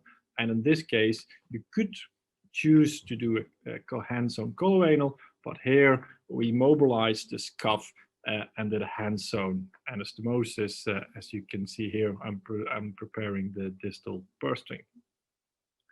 But it's not just the application for rectal cancer which is a benefit. You can use this for pouch surgery, redo pouch surgery, We use it regularly in a daily practice. We're a tertiary referral center for chronic pelvic sepsis. So we use this to deal with chronic sepsis after colorectal anastomosis. And there's so many other applications that this transanal platform allows you to do. But, and here are some of the downsides, it's a difficult technique. When you approach the anatomy from below, it suddenly is more difficult. Try and see where Ukraine is here. And the anatomy is different because of the insufflation from below and the approach that you have. Suddenly the planes look very difficult. You also, similar to it in the robot, you have a magnified view of the dissection planes, and although you think it might be the angel hairs here, but the plane is actually higher up here. And it's getting to know these planes. I think everyone will see here these white triangles, and as always, as Bill Heald would say, dissecting on the yellow side of the white, not in the white, and you create triangles, and the dissection plane is usually on the top of these triangles.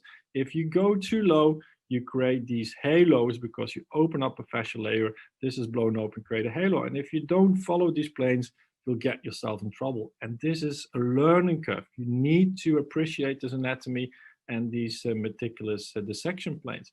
And of course, in the beginning, particularly early on, when we still were getting experience with this technique, there was a tendency to go too wide. And then, of course, you can get yourself in trouble with the pelvic sidewall. And if you then would mobilize the prostate, there are even some cases, of course, reported of urethral injuries, which, of course, is a horrendous injury that should not happen if you're well trained. And then the anastomosis. There was a different type of anastomosis. And what some surgeons didn't realize is that the distal aspect of the rectum isn't mobilized after you've done your rectotomy. And if you don't free this up from the surrounding anatomy, you're going to be incorporating different structures within your anastomosis, and this tends to leaks, and this will create leaks. And I think this is one of the reasons why the leak rates reported in literature are still very high, even after TATME. And there's a long learning curve. We have to acknowledge this.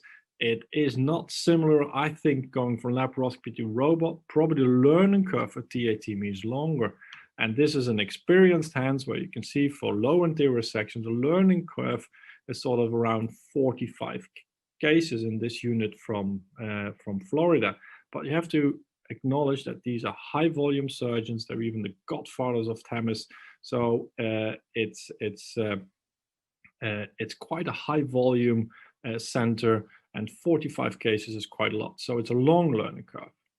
And this is why I think TATME went through this Gardner hype cycle. It was a hype. Then now we're sort of going through a trough of disillusionment. And that's, of course, there is this steeper learning curve. And there are the reports of this new morbidity with urethral injuries that we've seen, and the uncertain oncological outcomes. But if we're honest, we have to do a balanced evaluation of TATME. What are the benefits? I think for the difficult male pelvis with lower rectal cancers, the benefit is you can transect, get a safe distal margin on the direct view, and I still believe that a single stapled anastomosis where there's no cross stapling, if you do this well, is better than double cross stapling. Of course, it's not necessary to do this for every patient. Not every pelvis is difficult. They're not all very low tumors. And there's a long learning curve. And not everyone will have the volume to get in an appropriate time through the learning curve. And of course, there are the oncological outcomes that we have to take into consideration and the complications. And of course, everyone will know these publications from Norway. Well, what went wrong? Is it technique related, or is it poor implementation of a good technique? Well, if you look into that publication, it's 157 patients over a 4-year period. 7 hospitals, 4 were high volume, 3 only did 5 cases. But even in the high volume cases, that would mean less than 10 cases per center per year. And that is if only 1 surgeon is operating. Only 1 center received proper mentoring. And probably that's not defined within this paper. It's not defined how many cases they were meant for. We don't know anything about their prerequisites. We don't know nothing about the complications. Purse strings failure is not mentioned. Very low rate of preoperative therapy. And if you're not radiating, and of course, there are certain guidelines that you have to adhere to, but if you don't radiate and then do poor surgery, of course, you're more prone to having issues with local recurrences. And if you look at the quality of the surgery, with a CRM positivity rate of 13.4% in a selected group of patients, which should have been easy patients, because they only gave radiotherapy in 1/5 of the patients, you should not see this type of CRM positivity. And they had 7 rectal perforations, which is quite a lot. So this suggests to me the quality of the surgery was not adequate. And they also had some strange case selections. They did Hartmann's procedure, which is not always the easier operation to do. And they even did completion surgery after local excision, again, which makes this procedure more difficult. So is this paper of concern? Yes, because they saw the high rate of local recurrences above 10% with a multifocal etiology. That's really a concern, and it really got our focus to strictly adhering to all oncological principles when we're performing these procedures. But I think it's also an issue with the training pathway, case selection, case volume, and particularly the quality of the surgery that was done. And this is an old slide from me from 2016, where I sort of had concerns about a too rapid introduction. That's what we've seen, I think, in Norway. Too rapid before proper guidelines were available, and a proper training pathway. We know the ideal collaboration for a safe and reproducible introduction of new techniques. And I think what happened is that TATME was too rapid and suboptimal implemented by the early majority before proper training and guidance was available. We've taken this on with the ESCP, with many other surgical societies, and came up with guidance statements which have been published last year about training, about implementation, also about indication and what are expert centers and which cases they should be taking on. And the Canadian TATME expert collaboration, and I really would advise you to read these 2 papers, have made similar recommendations. The learning curve is not just within TATME. If you look at this publication from Korea, where they looked at over 300 cases, where they looked at the learning curve of 2 surgeons, you can see that the risk-adjusted QSIM analysis was 50 to 70 cases before they saw an improvement of CRM positivity. And this was 110 cases for when they looked at local recurrence. And local recurrence-free survival, again, was much better once they went over the learning curve or when they were still learning the laparoscopic procedure. And this was, again, even more significant when they were dealing with stage 3 disease. Similar for the robot. Here is a very honest publication out of the Netherlands, a laparoscopic surgeon taking on robotic procedures. Here you can see that the rate of CRM positivity, but also the 2-year local recurrence rate, is double from what he was achieving with laparoscopic procedures. And again, these figures are similar to what the Norwegians sort of have published. Again, here from the States, large cohort from the national registration, 47,000 patients, where they had data on pathological outcomes. CRM positivity rate, very high. Initial publication was around 20%, 27%, but now still 18.4%. One of the risk factors on multivariate analysis, robotic surgery. Again, probably not properly implemented, because it is a good technique. I agree, robotic surgery is a good technique, but if you don't properly implement it, it's going to be a risk factor for poor pathological outcomes. So we've looked at our own results. You should always audit your own results, and we did this together with 5 other expert tertiary referral centers who were early adopters of TATME.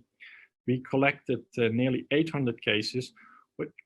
These were complex cancers, predominantly distal rectal cancers with positive margins, lots of neoadjuvant treatment, with only in half of the patient actually good response to the treatment. Here you can see that the R1 rate is slightly higher to what was, for instance, was published in the international registry, 8%, which I think for this group of patients is still acceptable, but important. The crude local recurrence rate was 3.1%, with an actuarial 2-year local recurrence rate of 3.3%, at 3 years 4.4%. Really important, no multifocal local recurrences in our data. And these are quite comparable to the local recurrence rate reported in the randomized control trials, the ACRES-ORC and the a la carte trial. Here's some data from 8 early adopters from Canada. Again, large group. And again, when it comes to local recurrences, these are reassuring results.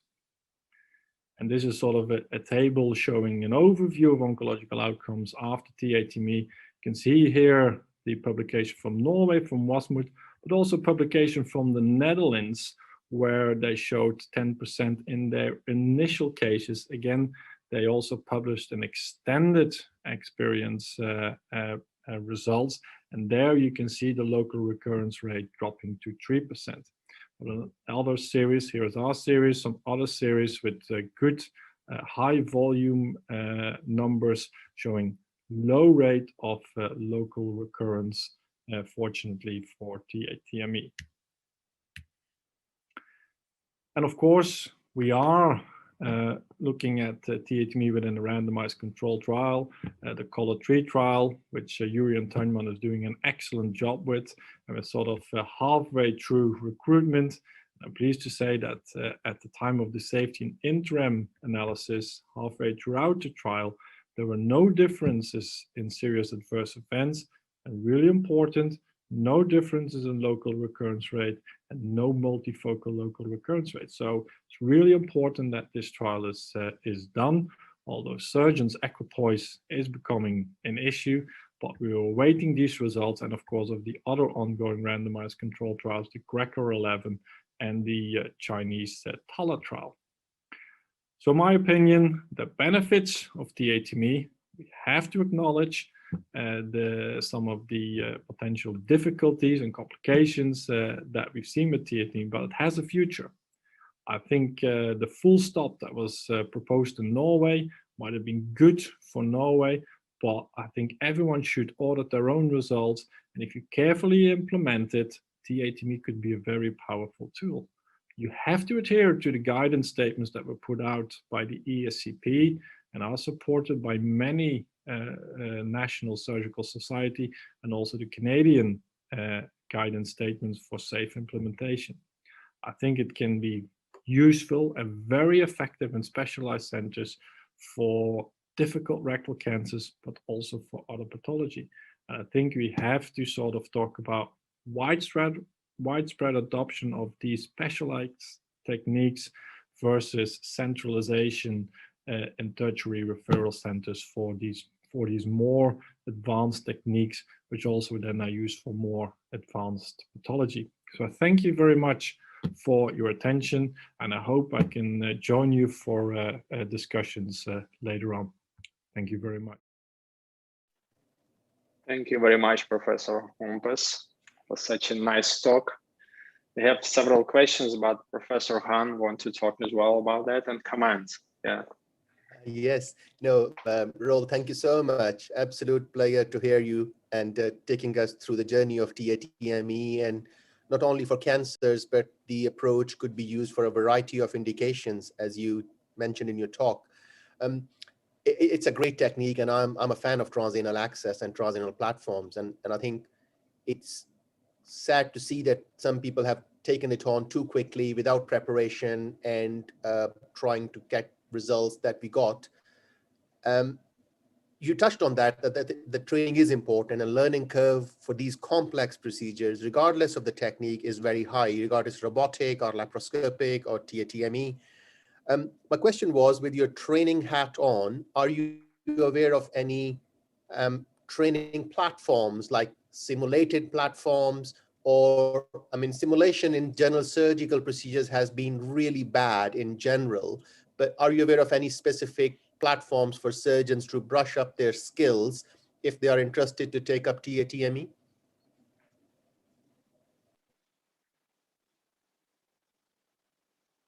Sorry, you're muted. Geez, you would think I would know by now. No, I think there is the iLab from the iLab Surgery Foundation that Joep Knol has developed, which is a brilliant document on every step of the TATME, with very illustrative images, but also videos. So that would be a good way to start. And I think Professor Ito from Japan has a very nice model where you can actually practice on. It's a model that has been produced by J&J, where you have all the relevant structures, and that sort of makes you move in a confined space and try and develop all those plates. And he's also now working on the virtual reality model to train. And he's now just published a paper on how you can actually look with artificial intelligence on how well you're doing the procedure, and also look at all the mistakes that the errors that you're potentially making. And I think for the future, we are going to work with the ESCP on telementoring for TAMS procedures for the local excisions, as you just mentioned. And I think that is going to be the future. Like I say, it's so difficult to travel.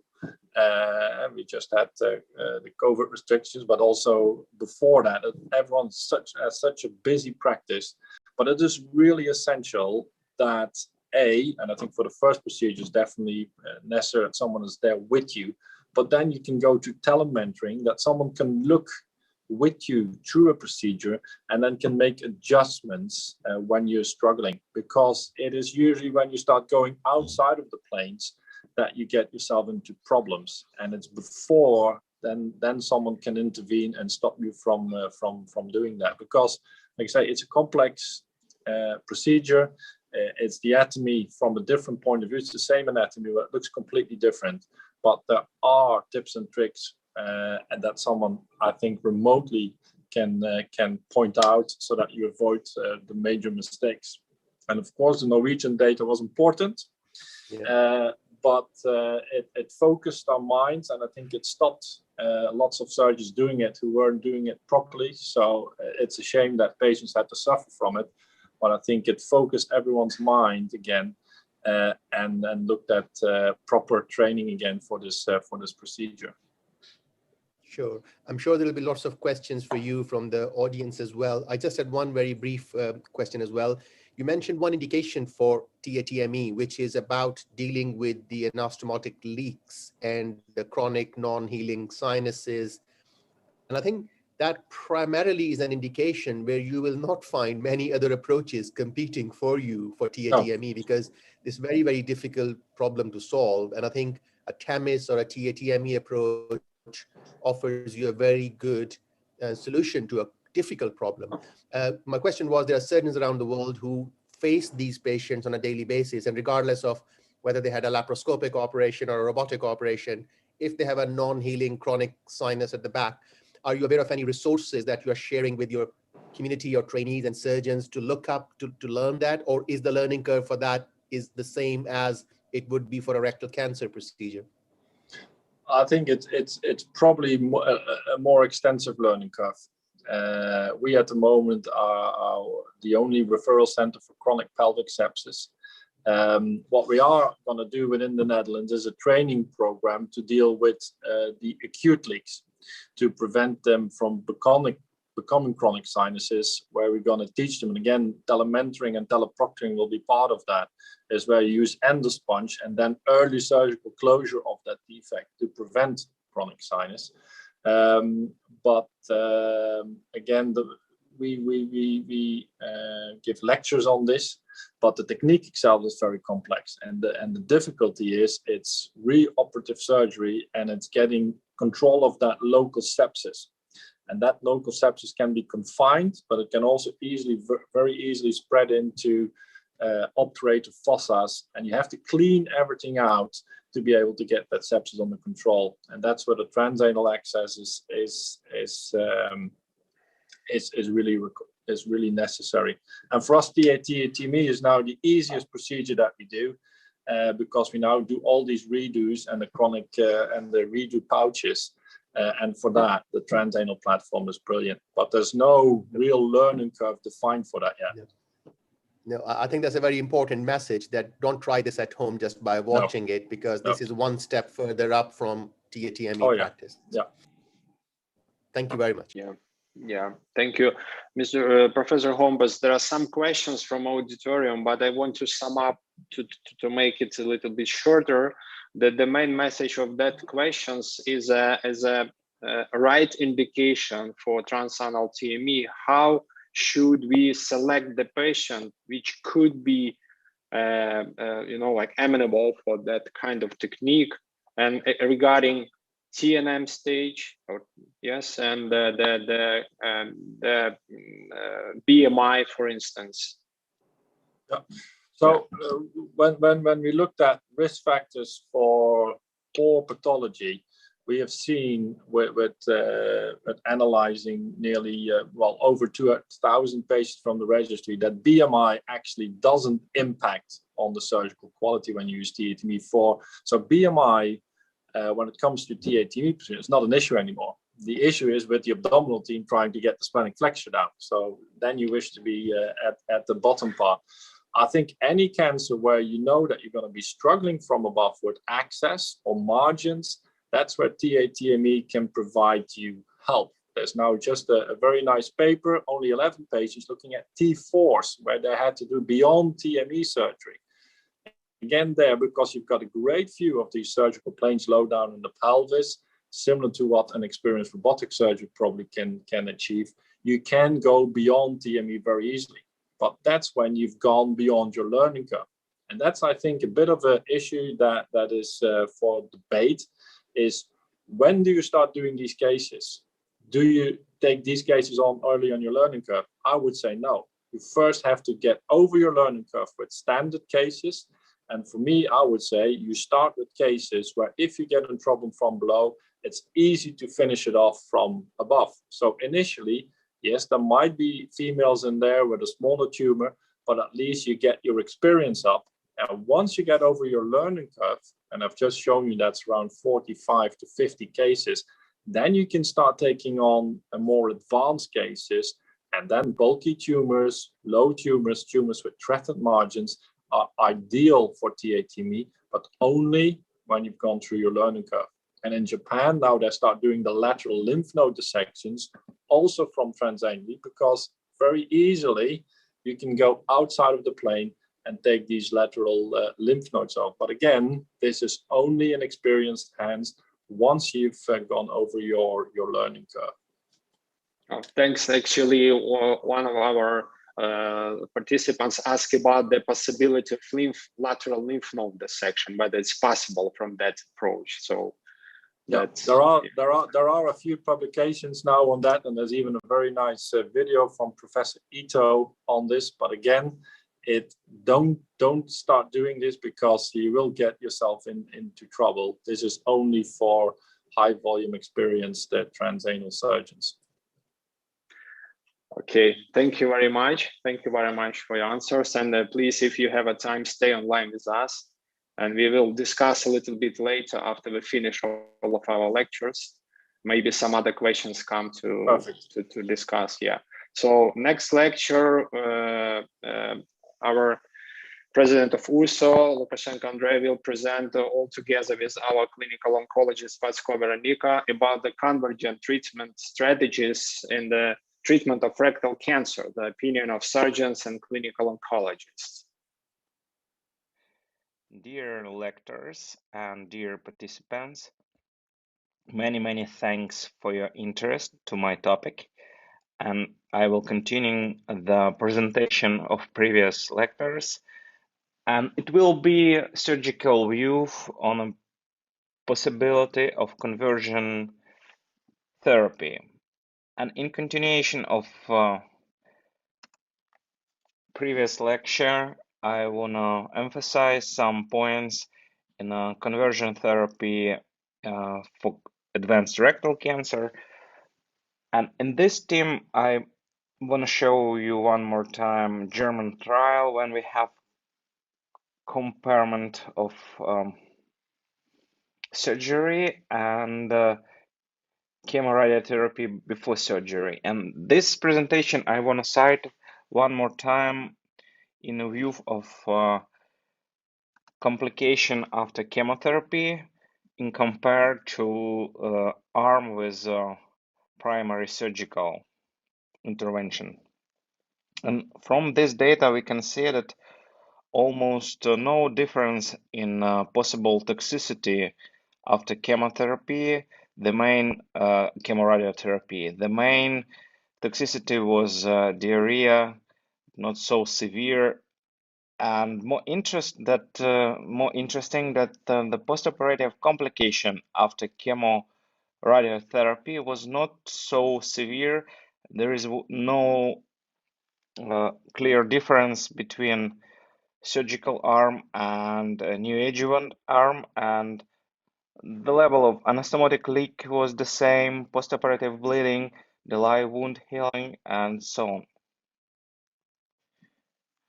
In my opinion, it's very interesting because we all could know that after chemo radiation, it was very hard to sometimes to define right planes because of adhesions, because of some density in pelvic floor.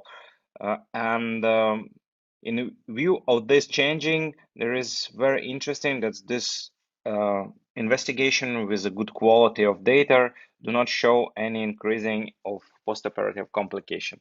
It's very essential and mean that we have to do the things, not afraid of postoperative hardness to do surgery.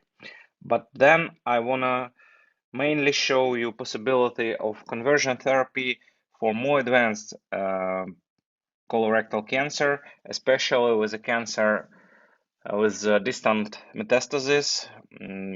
For now, we have so many very good data, especially from this data from this publication from England. They have analysis from more than 110,000 surgeries, where was more than 3,000 liver resection, and they finally defined that when we do radical surgery for stage 4 colorectal cancer, then the overall survival will not so differ from stage 3 colorectal cancer. Especially when we analyze result of liver resection, especially in last decade, we have to admire that mortality critically decreasing. It means in general very hard, complicated resection become more and more safely. And there is always the question, how many cases we can define as initially resectable? And since 1990s, it was so many problem to do liver resection, and there were so many borders like number of lesions, number of lobes involvement, possibility to get resection margin more than 1 centimeter of the lesion, and absence of other metastasis more than in the liver. And in the present status and initially observation, it was only 10% from all cases of liver metastasis were defined as resectable, primary resectable.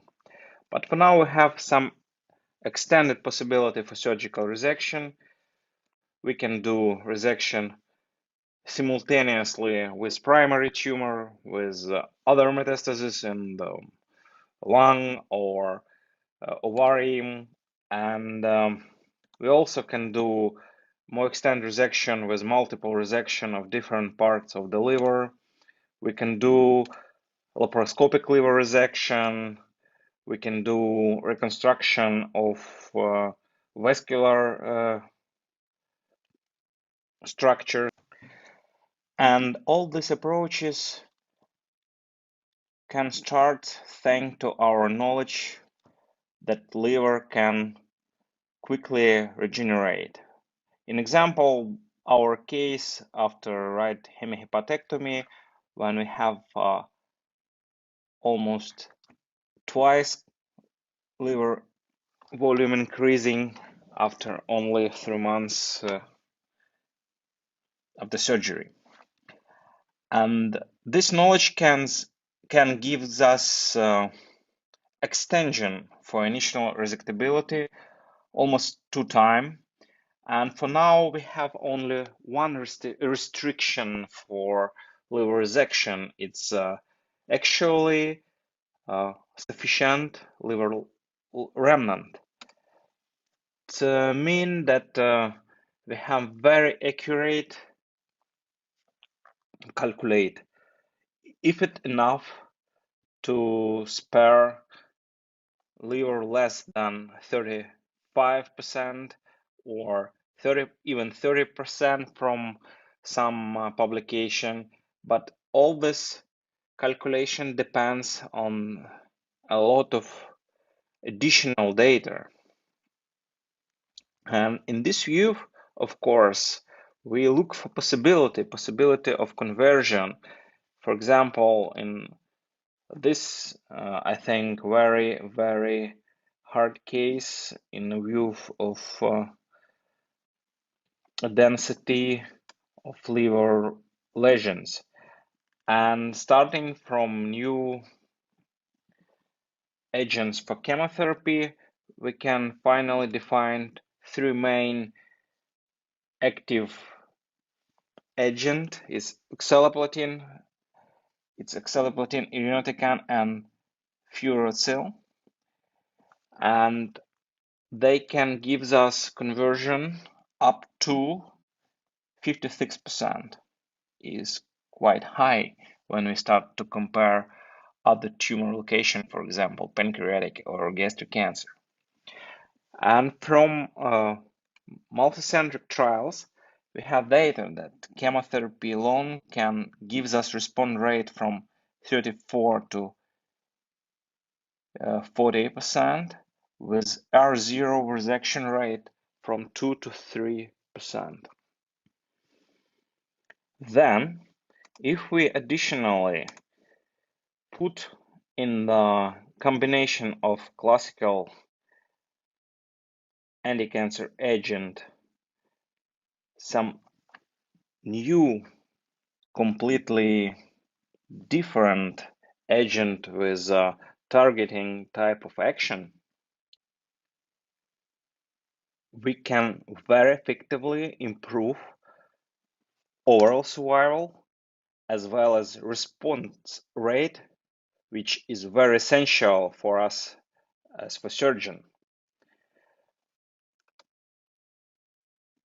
For example, at this trial, you can see almost up twofold increasing of partial tumor response for treatment with additional targeting agent. One more from 2 very good in quality clinical trials. We have response rate of combination of chemotherapy and anti-EGFR antibody up to 57% with a R0 resection rate from 5 to 7%. And at final analysis, we have very different data from clinical trials that shows us that liver resection rate with primary unresectable metastasis can increase after chemotherapy even up to 93%. And I want to finally cite it FIRE3 German trial, German and Austrian trial, where we have two arms with two different types of targeting agent in comparison if possibility of converge unresectable cases to resectable and secondary endpoints with disease-free survival, overall survival, and resection rate after chemotherapy. And you can see here that in general, targeting agent can increase, as I told previously, almost up twofold the level of liver resection after primary unresectable cases. And in this trial, I will talk later, it's very essential that in the team of estimation of cases, is it resectable or not, were included 8 surgeons and 3 clinical oncologists. Timing for maximum effect was 3.5 months, which means patients have passed through more than 4 cycles of chemotherapy. And as a result of this trial, it was 51.3 months of median of survivorship for patients who passed through liver resection. Here you also can see a very interesting red line, which shows us the group of patients who respond to chemotherapy and become resectable but do not pass through resection. This is actually a very good prognostic group, and it also shows us a very essential increasing in overall survival, much better than in a group which still were not resectable. And this trial was also analysis of extent surgery for more than one organ, and even in those group which was earlier 10 years before maybe consider is completely group of worse prognosis, but here if they pass through resection, median was 51 months. It's really quite interesting data which shows us that the resection still the key component of the complex treatment even in very extent encasement. Here you can see the comparable data of different trials which shows us evolution of conversion approach for metastatic colorectal cancer from 4.3% of resection rate to 33, but it was in the 2013, and for now each year it's becoming better and better. This is our case with bilobor tumor encasement from left side colon cancer. The good effect after chemotherapy with targeting agent,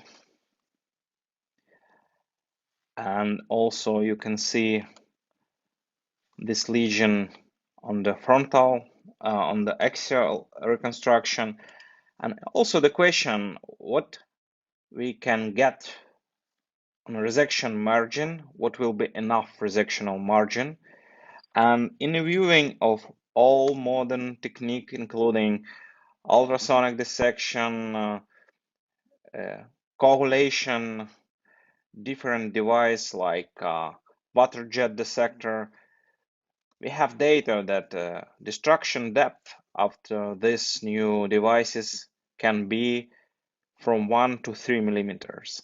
And we have very good data from Italian group, which shows us in 2010 from 314 patient that it quite enough to get margin much than 1 millimeter. From 1 to 2 millimeter will be quite good in a view of overall survival.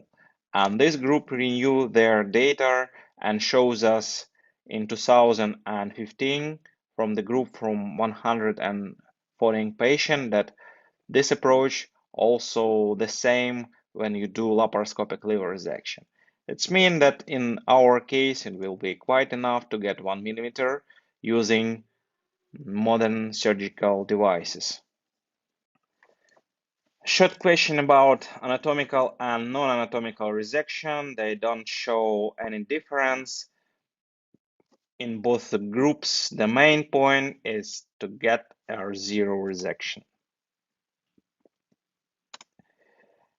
And coming back to our case, we finally did it laparoscopically in view that we have few lesions on back segments like segment 7 and the upper part of segment 8 on the dorsal part of segment 8. We decided to start to do it on the left side like approach to right adrenal gland.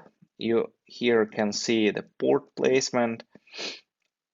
After right liver mobilization, we can clearly see the posterior side of segment 7, and using laparoscopic ultrasound we also can clearly define all this lesion. I will shortly show you how we did this case. Here now this is from segment 7, segment 8, fixing it before removing by suturing.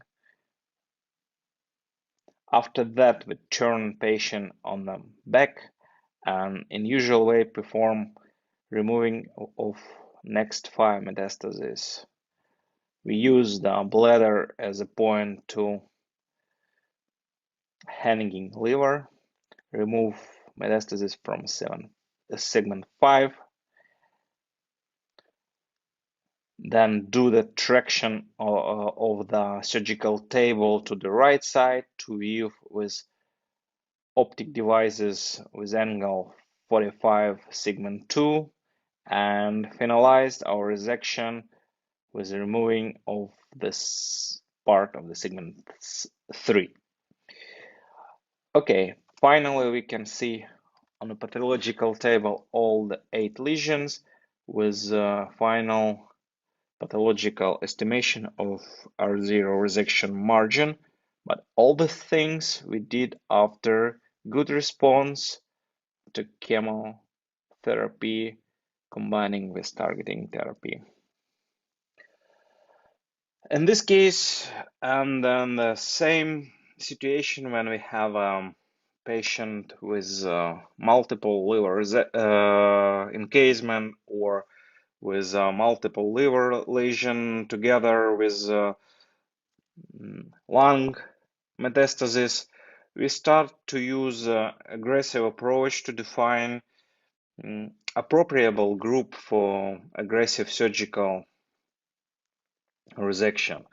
And we start to do this science the publication from the French group, and they propose to use triplet of classical chemo agents like FOLFIRINOX together with targeting agent which was based on the RAS status, cetuximab or bevacizumab. And definition of good prognostic group allow us to do not do unnecessary trauma to patient with hard tumor density in liver and in other extrahepatic zones. And main point of this approach to define those groups which at least not be progressive during chemotherapy. We also have to remember that chemotherapy is general very aggressive treatment which can traumatize liver tissue and gives us blue liver or oxaliplating liver with a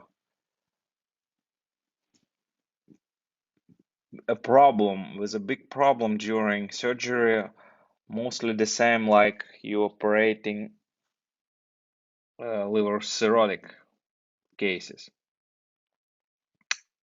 Also could be steatotic hepatosis after irinotecan, which also called yellow liver. In our previous case, when it was very high density of liver encasement, finally we get some decreasing in the density of liver metastasis, and it also questionable the vanishing or hard defining lesions. We're insisting that all the liver cases have to be re-estimated during surgery with intraoperative ultrasound, because sometimes you can't even define lesions which are on the surface, like in this case.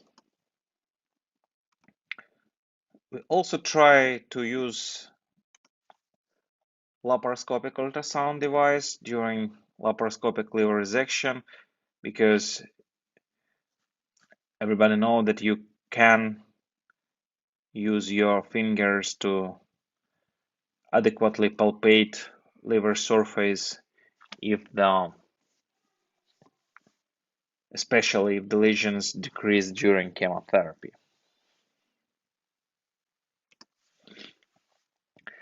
This is the lesion, and this is even more decreasing after chemotherapy when you see only 2 millimeters increasing in density on the liver surgeon during laparoscopic or open ultrasound. But the lesion is still here. If you remove this zone and put on the pathological table, you also can see that the lesion is still here and have to be removed.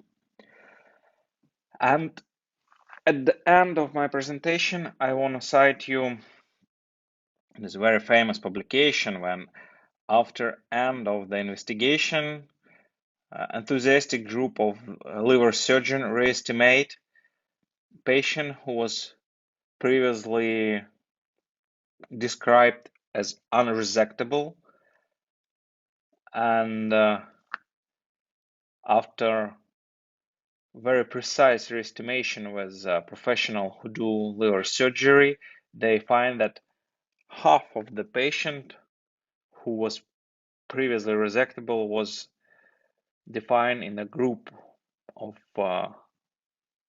primary unresectable cases. That means all the cases, especially when we discuss advanced colorectal cancer, have to be put on a multidisciplinary discussion. Thank you one more time for your attention. I wish you all good luck and good health, and This is our Ukrainian multidisciplinary team, and see you on our next webinar. Thank you one more time. Thank you very much, Professor Lukashenko. So now we have a little bit changed our schedule because of the availability of other speakers. And I want to present next speaker is Dmitry Makhmudov, who will provide a lecture about the perspective of short course radiation therapy with consolidation chemotherapy in treatment of localized rectal cancer. Hello, dear colleagues. I'm extremely glad to take part in this webinar. Please let me introduce a short presentation dedicated to perspectives of short course radiation therapy with consolidation chemotherapy in treatment of localized rectal cancer. My name is Dmitry Makhmudov, and I work in National Cancer Institute of Ukraine. And this is the front wall of our institute. And this front wall is decorated by this wonderful mosaic, in the center of which we can see this person dressed in white who's like killing this dragon, which is meant to impersonate cancer, and above his head he is holding this source of radiation which irradiates it with some beams. That's meant to be the radiation therapy, and as this person is in the center of composition, it was meant to be that radiation therapy is extremely important. And each time when I walk past this mosaic towards my department, I question myself, is radiation therapy really so important in rectal cancer treatment? Well, if we take an advance that this mosaic was built in 1968, we can say yes, at that time radiation therapy, to be more precise, adjuvant radiation therapy really could save bad rectal cancer surgery which was not advanced enough. This is a meta-analysis which was published in Diseases of Colon and Rectum in 1984. It focuses on rates of local recurrence in patients who underwent surgery alone and surgery plus adjuvant radiation therapy. We may see that rates of local recurrences are dramatically different, 9 and 25% for adjuvant radiotherapy and surgery alone. Similarly, 8% local recurrences for adjuvant radiation therapy and 43% local recurrences for surgery alone. That leads us to a conclusion that radiation therapy after surgery, even planned on this way, using a simple X-ray, could really save the situation. But things changed in the end of 80s, beginning of 90s, when Hild wave appeared. I mean the introduction of a TATME concept by Bill Hild and publishing of his first long-term results in 1989, which showed dramatical rates of overall and disease-free survival with minimal rates of local recurrences, about 4%, that really did the revolution in treatment of rectal cancer. And we use this strategy, I mean TATME, in rectal surgery nowadays. It's not golden, it's like platinum standard for rectal surgery. But does a good TATME still need radiation therapy to make more improvements of outcomes? To answer this question, a TATME trial was conducted in 2007. It consisted of 2 study groups, a TATME alone group and radiation therapy short course with immediate surgery, TATME after it. In this study, we see dramatical decrease of local recurrence rate from 10.9% in surgery alone group to 5.6% in radiation therapy plus TATME group. The study identified CRM, the circumferential resection margin, as main independent prognostic factor for local recurrence. Radiation therapy gave opportunity to improve local control, but without overall survival benefits, Why? Because 63.4% of patients in this study developed distant metastases.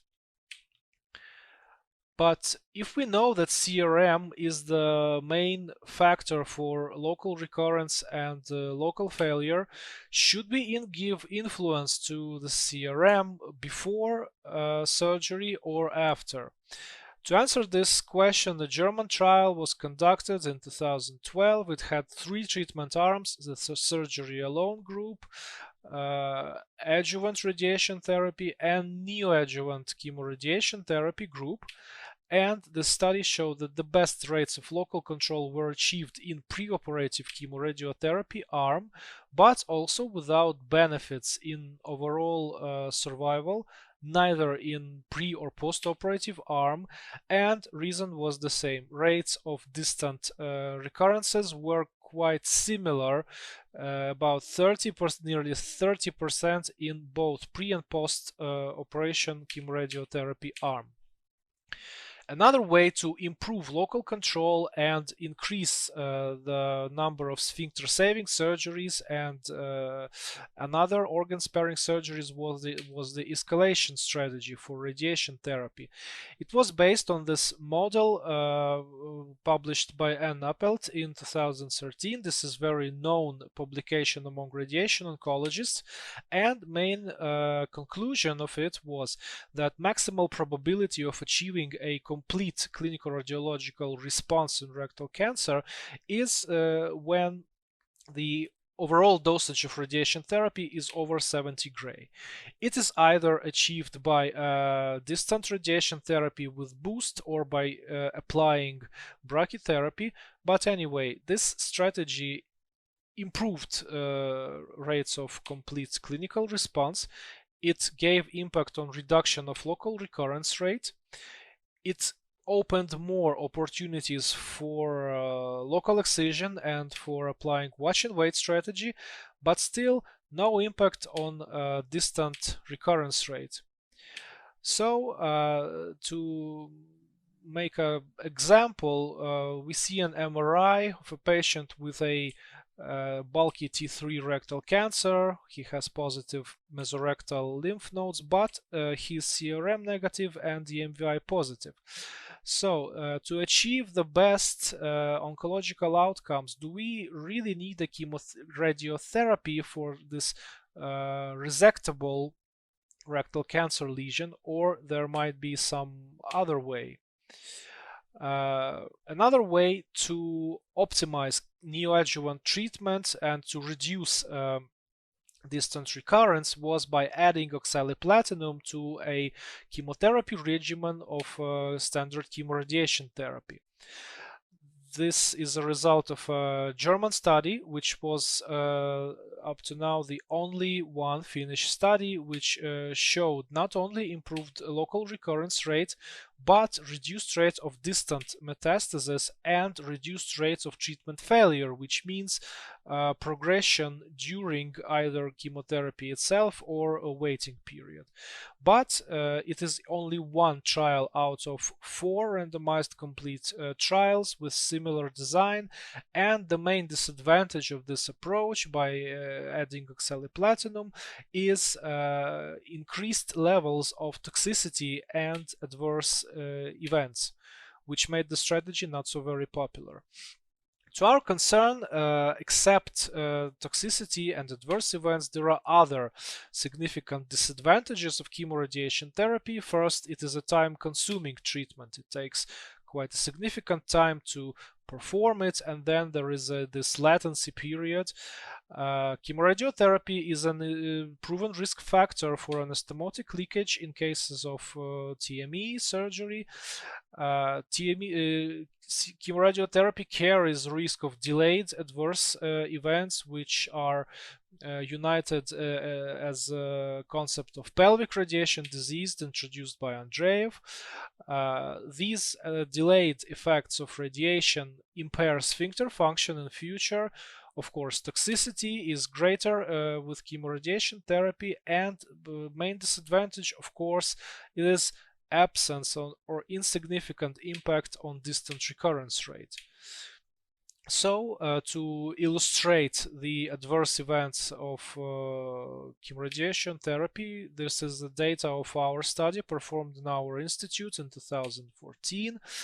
These are immunohistochemistry slides of external anal sphincter. We studied the amount of fibrotic substitution of neuromuscular fibers. Here we see sphincter tissue without radiation therapy. After 5x5 regimen, we observed 8.3% fibrotic substitution, and 46.2% substitution was observed in patients who underwent radiation therapy with dosage 50 gray or higher. This was published in 2014. And another example of late adverse events of chemoradiation therapy is this case. It is a person, a male with localized rectal cancer, CRM negative, it's early T3, MRI staged. He underwent chemoradiotherapy, developed complete clinical radiological response. He was proposed for a watch and wait strategy. He was under surveillance for 2 years, and after 2 years he developed symptoms of sepsis. After investigation, we found a radiation-induced proctitis with necrosis of entire rectal mucosa, and unfortunately this patient had to undergo a symptomatic APR procedure. But there is a good old 5x5, the short course radiation therapy regimen, and as it was shown by a Stockholm tree trial, this regimen is not only biologically but also oncologically equivalent to dosage given during long course radiation therapy. In this Stockholm tree study, authors observed similar rates of recurrence-free and overall survival, but decreased toxicity for a group of short course radiation therapy with delay surgery, and this group also was highest for developing distant metastases. So if we unite radiation therapy 5x5, keeping in mind that it is biologically and oncologically equivalent to 50 or 60 gray of chemoradiation therapy with consolidation chemotherapy, this is a hypothesis which which can show that we can achieve both local control and optimal systemic control in patients with localized or even locally advanced rectal cancer, as it was shown by a Rapido trial published not so long ago in 2021. This was a trial which we've all been waiting for quite a long period. Main results of the study showed lesser probability of treatment failure of 5x5 plus consolidation chemotherapy regimen comparing to standard chemoradiotherapy. It showed also similar toxicity patterns and quite similar number of adverse events of both treatment strategies.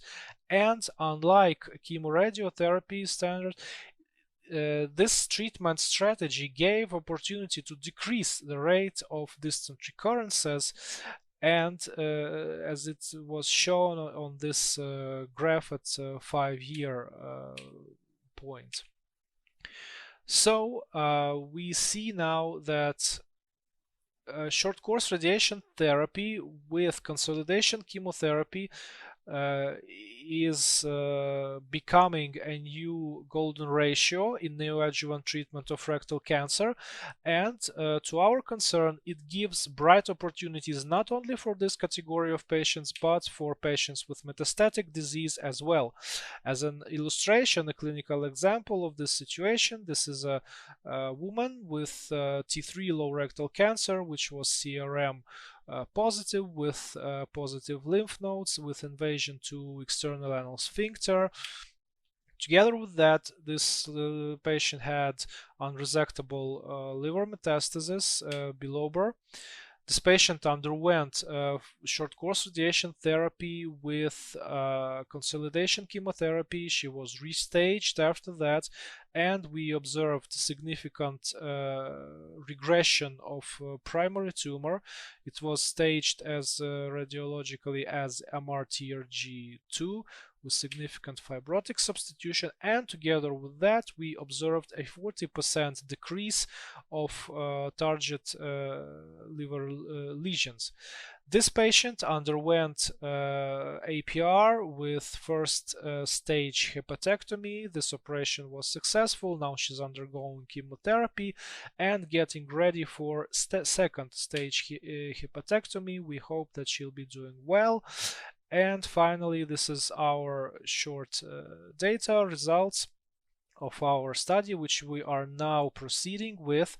We started in 2019 as a treatment protocol. We used the data of Polish trial because up to that time it was the only one completed study with study endpoints suitable for us. It had a very precise description of treatment strategy. We enrolled patients with T3 CRM negative primary tumors and status any M0. Up to now we observe 48 patients. Among them 16% had pathological complete response, and major radiologic response, which to our concern is one of the most important characteristic of treatment, was obtained in 67% of those patients, and we suggest that this is quite a significant result. To date, we have no documented cases of either local or systemic recurrence, and no documented cancer-related deaths among this patient group. Finally, I would like to focus on some take-home messages and controversial questions which arise during discussion of neoadjuvant treatment of rectal cancer. First one is upfront surgery, which patients can be considered as good candidates for upfront surgery without unnecessary neoadjuvant treatment. Second, which should be performed the adjuvant chemotherapy for good responders to neoadjuvant treatment, which should be the category of patients which still requires chemoradiotherapy, to whom it still might carry more benefit than short course radiation therapy with consolidation chemotherapy. And finally, in context of different neoadjuvant treatment strategies, what should be the optimal timing for surgery, and what should be the sufficient amount of chemotherapy courses given to each patient depending on his prognostic and risk factors. Thank you for your attention. I would like to be glad to answer your questions.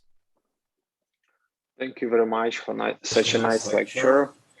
And we have a question from auditorium regarding the age, whether there is some bottom line for this kind of regime, I mean 5 to 5, and chemotherapy in comparison to chemoradiation therapy with a long course, and the age of the patients. Thank you for the question. Well, I can't figure out some specific, precise answer to that question, but thinking in categories of just clinical oncology, when we're talking about age, we must take in concern the prognostic duration of patient's life, and if we see that the expected duration of patient's life is much shorter than this time period when we'll achieve a survival benefit from neoadjuvant treatment, we should not administer neoadjuvant treatment because it will bring nothing but toxicity. So I think that's some sort of the answer. Thank you very much. Thank you, dear colleagues, and please let me introduce the next speaker. Next presentation will be from Dr. Mykola Zubaryev from National Cancer Institute. Dr. Zubaryev is going to give a presentation about transanal minimally invasive surgery, modern treatment, early rectal cancer and large rectal polyps, experience of National Cancer Institute. Hello, everyone. Thank you very much that you allow me to have my small lecture about transanal minimally invasive surgery procedure, which is very modern, very exciting method to use, especially nowadays when we have a really progress in surgical instruments, really progress in the diagnostic methods, which allow us to provide good diagnostic procedures and help us to have a good decision making what kind of method to use. And I want to start my lecture from this nice picture how rectal surgery transform. Just remind for us that it comes from the big operation through and comes to the plain surgery presented by Bill Hilt, which allow us to have very good long-term results. And of course, we focus on quality of life. And some situations we try to minimize our surgery using laparoscopy, robot surgery, which help us to detect some very featured tissue and help us to preserve quality of life of the patient, which nowadays goes hand in hand with oncological outcomes.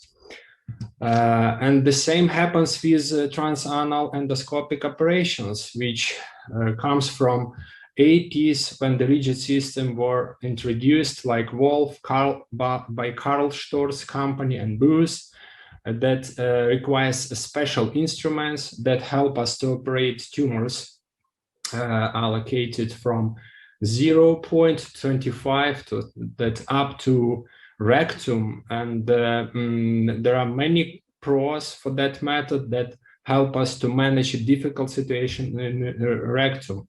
But it's stay costly, it requires a big volume hospitals that it's reasonably enough to use this, this technology. From 2000s, when laparoscopy developed pretty much and we start to use a single port procedures, we start to use these ports for transanal approach. So the ports like seals, gel point, even handmade ports that help us to have a good maneuverability, and we use a regular laparoscopic instruments, and it's quite cheap, disposable. Unfortunately, we could not operate tumors that are located up to 15 centimeters. Of course, we could do it, but it requires a very big experience in that, and the rigid system here is much more useful than flexible platform. Actually, from that point, TATMEs came up and start to develop. This is an example of rigid platforms and different kind of ports we start to use. And there is an indication for TATMEs. So what is that here, where you can see the cancer? Not really a big tumor could be a cancer. Sometimes a small tumor could be a cancer. Why I show you this picture? Because not only the visual information could help us to make a decision, but MRI and ultrasound for TATMEs or transanal endoscopic microsurgery is very important.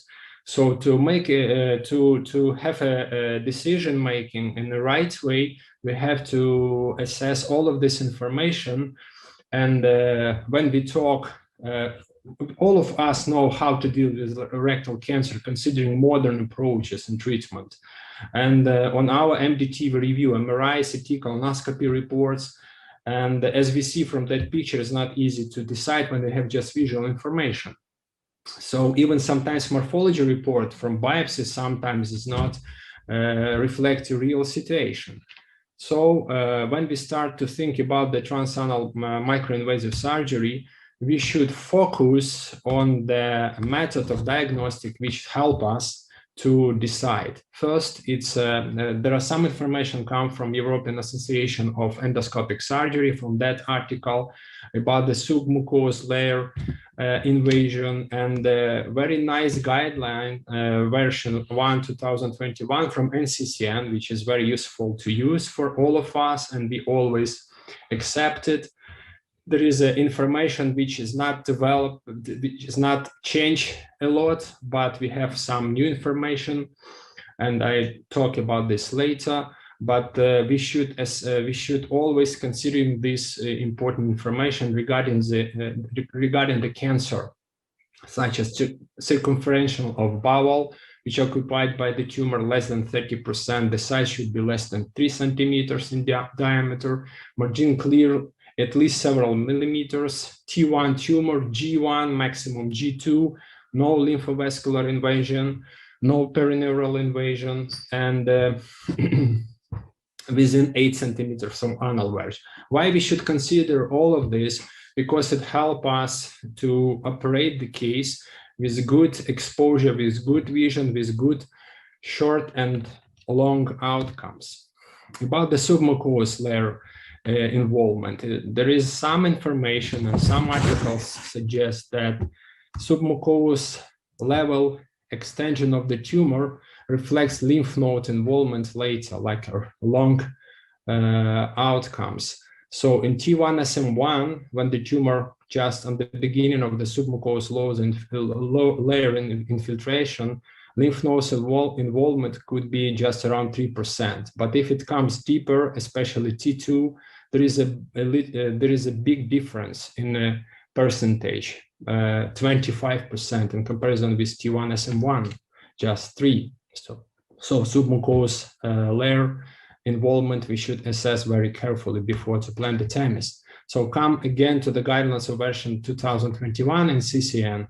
We have this suggestion about T1 and 0 with specific features. Transanal local excision could be as a method of choice.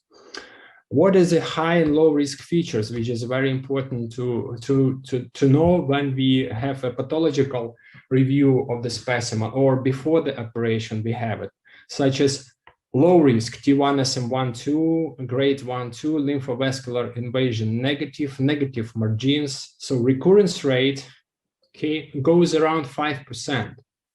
If you have the patient with high risk, patient with tumor with high risk features, the recurrence rate almost different. So it requires a decision making regarding the big operation after the transanal endoscopic microsurgery. What changed during 10 years? We got a lot of new information. We got a lot of information from different studies. And there is very nice review of 72 manuscripts, including this full text, which is available on PubMed and Medline. This literature review assess for T1 low features cancer outcomes, like as a short, as a long outcomes. What they received, that morbidity and mortality is much more lower than after big operation, which is understandably so. And the quality of life of patient much better. When we talk about the quality of life of rectal patients, it's very important to consider, especially in modern world. And if we talk about the oncological outcomes, which could not be compromised, it is very important for us as a surgeon oncologist for transanal minimally invasive surgery. We have the same results. If it's T1 with low risk features, the results even sometimes better than after low anterior resection or big anterior resection. What's happened about when we have the patient with T2, T3 tumors? This is a weird question, but whether the TATMEs exists for that case? Yes, it could be possible according to the meta-analysis from different studies that exist these days. Even over the last 10 years, we receive nice results that patients, according to that meta-analysis, the authors find that after neoadjuvant chemoradiation therapy for tumors T2, T3 tumors, when we have very nice clinical response and the MRI response, MRTRG, we could assess this patient as a candidate for transanal mini-invasive approach. And if we have a pathological review T0, T1, the results almost the same as we have with the initial cancer like T0, T1. So no local recurrence, no metastasis disease for T0. For T1 is 3-5% and for T2 6-5%. So it's almost the same as for initial cancer. Of course, for T3 tumors is not so good. So we could not consider this patient for such kind of tactic. But anyway, neoadjuvant chemoradiation therapy help us to choose in an appropriate way patients when we can use transanal mini-invasive surgery. So come to our experience of my center. We have very nice endoscopic management in my institute. So most of cases with benign tumors that are small and looks very benign. So the endoscopy separated easily with submucous excision with good results. Some cases with big tumors, when we suspect cancer, when we have pathological review not so, I would say, profound for us to make our decision, make us be sure that this method, I mean submucous endoscopic excision, is enough for exactly this patient. We use transanal endoscopic operations. Among them, we have 25 TATMEs with flexible and even sometimes rigid platform and transanal excisions. So among these 180 procedures, we have almost half patients with cancer. The distribution between them among them in a TNM classification. So most of them is T1, less T2, and some patients with T3 tumors. But as I reviewed this database, I found that all of these patients with T3, T4 tumors, there was in the TEO transanal endoscopic operation was in a way of biopsy and the decision making, because we don't know what we are going to do if we don't have enough information whether it's cancer or bilious adenoma.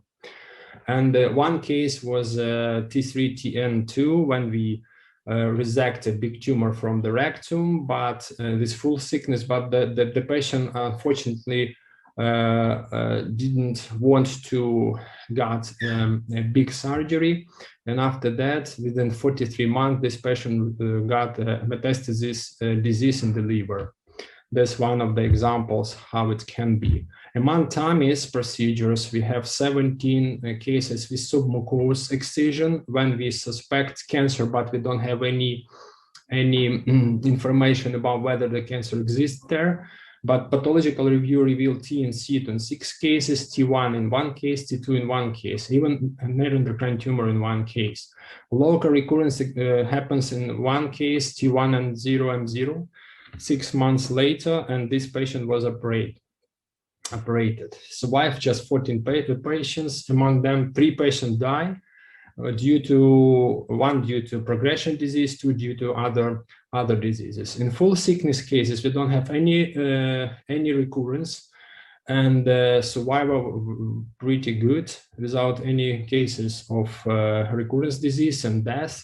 And pathological review revealed just half of the patient with benign tumor.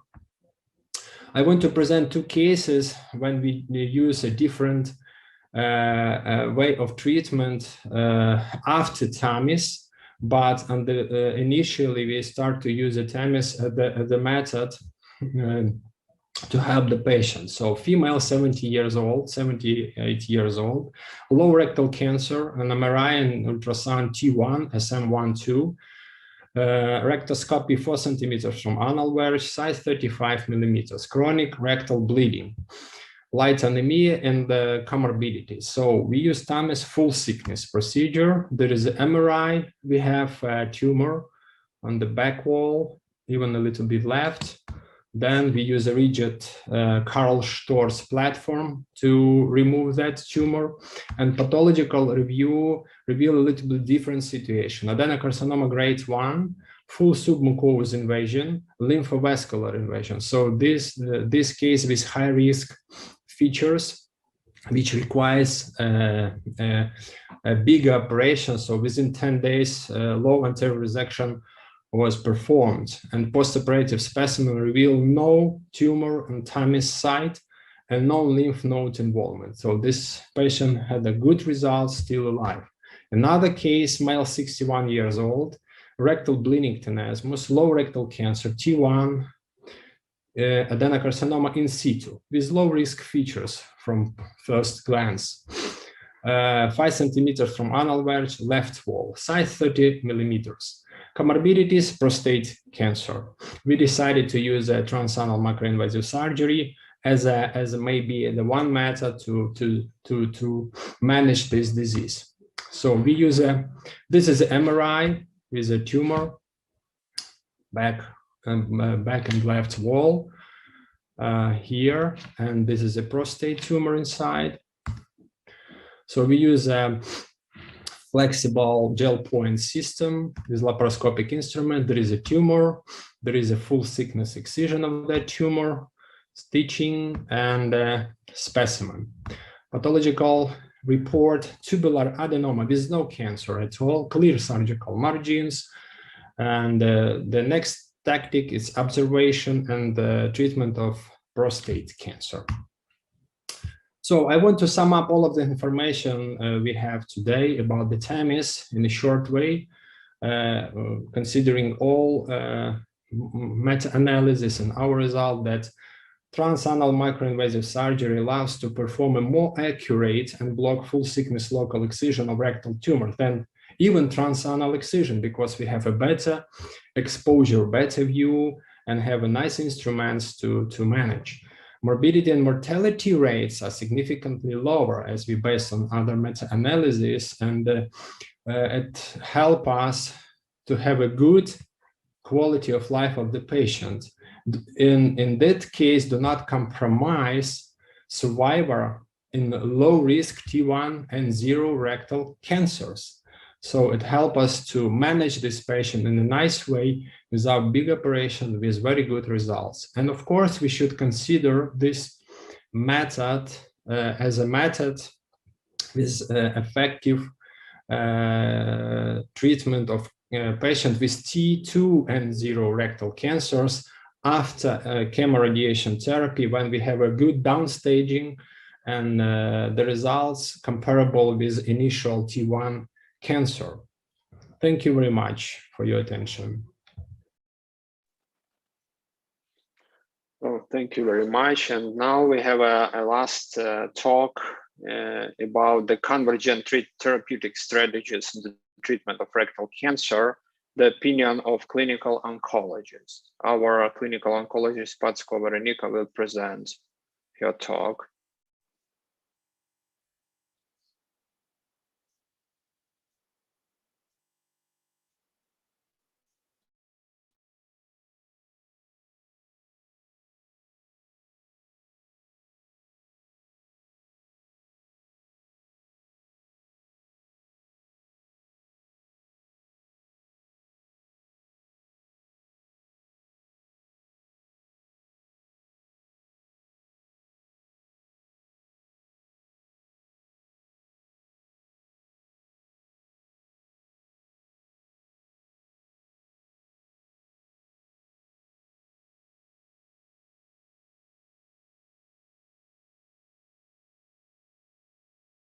And my pleasure to present for you the information about strategy of treatment of advanced rectal cancer, point of view of clinical oncologist.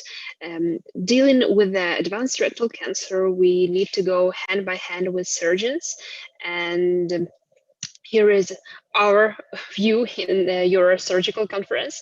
So, and I would like to start with quite unusual topic, is that diagnosis of cancer usually affects patient quite significantly. And there are plenty of articles that show that patient knowing his or her diagnosis usually have quite high level of depression, and especially it increases after patient know that the diagnosis is advanced.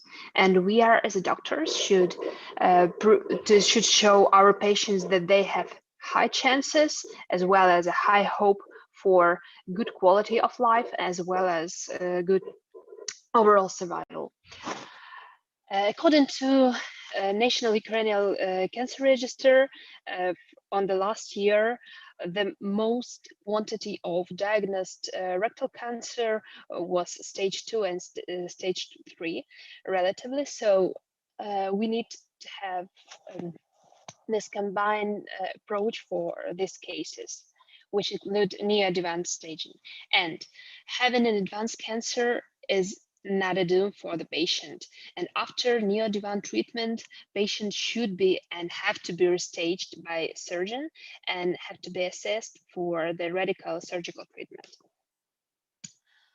As it was shown in many trials, neoadjuvant chemoradiotherapy has a high potential of downstaging of advanced rectal cancer.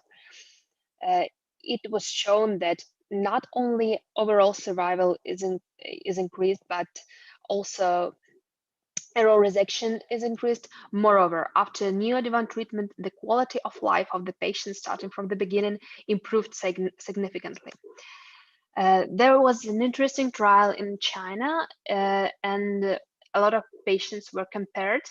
The comparison was between patients with primary P1 tumor comparing to advanced tumor that was downstaged but neoadjuvant treatment. And it was shown that local control of the disease is quite high, but unfortunately, overall survival is lower, but anyway, it not lower even 2 times. It just 20% that we can see that overall survival is approximately 5-year overall survival is approximately 73%, and in de novo P1 tumor it is around 90%. The scheme of treatment is not very difficult. According to NCCN, it should be around 6 cycles of FOLFOX or CAPEOX chemotherapy, following by radiotherapy, or vice versa.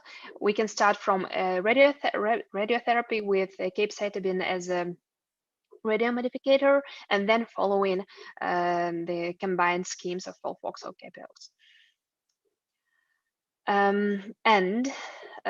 Every day, we as clinical oncologists try to go further and add something new in our usual scheme of treatment, and it was shown that adding of EGFR inhibitors in the schemes of treating of advanced rectal cancer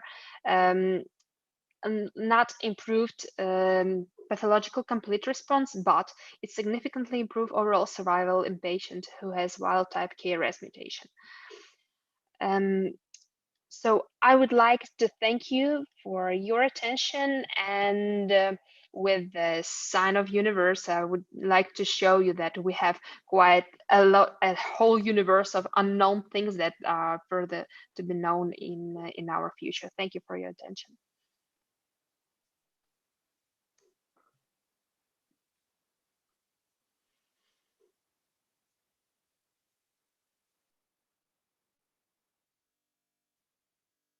Thank you very much, Veronica. And Anton, yeah. So our webinar comes to the end today. There are many interesting topics. I hope all of you enjoy to listen such good lectures regarding the advanced rectal cancer treatment. And all of us could collect interesting information and try to implement some methods in the future in your hospitals. And I want to thank a lot of our speakers who join us today. from South Korea, United States, from UK, from Netherlands, and from Ukraine. And I hope we will collaborate in the near future. So we have several webinars ahead. So Ukrainian Society of Surgical Oncology works all together with European Society of Surgical Oncology. So we are going to organize 2 next webinars dedicated to hepatocellular carcinoma, which will be held at the end of August, and neuroendocrine tumor treatment, which is going to be at the middle of November. So again, thank you very much for your attention, for your participation, and follow us on our website on USSO, Ukrainian Society of Surgical Oncology. And this webinar will be available in recorded version from our web page. So see you next time. Have a nice day. Greeting from Ukraine. Goodbye.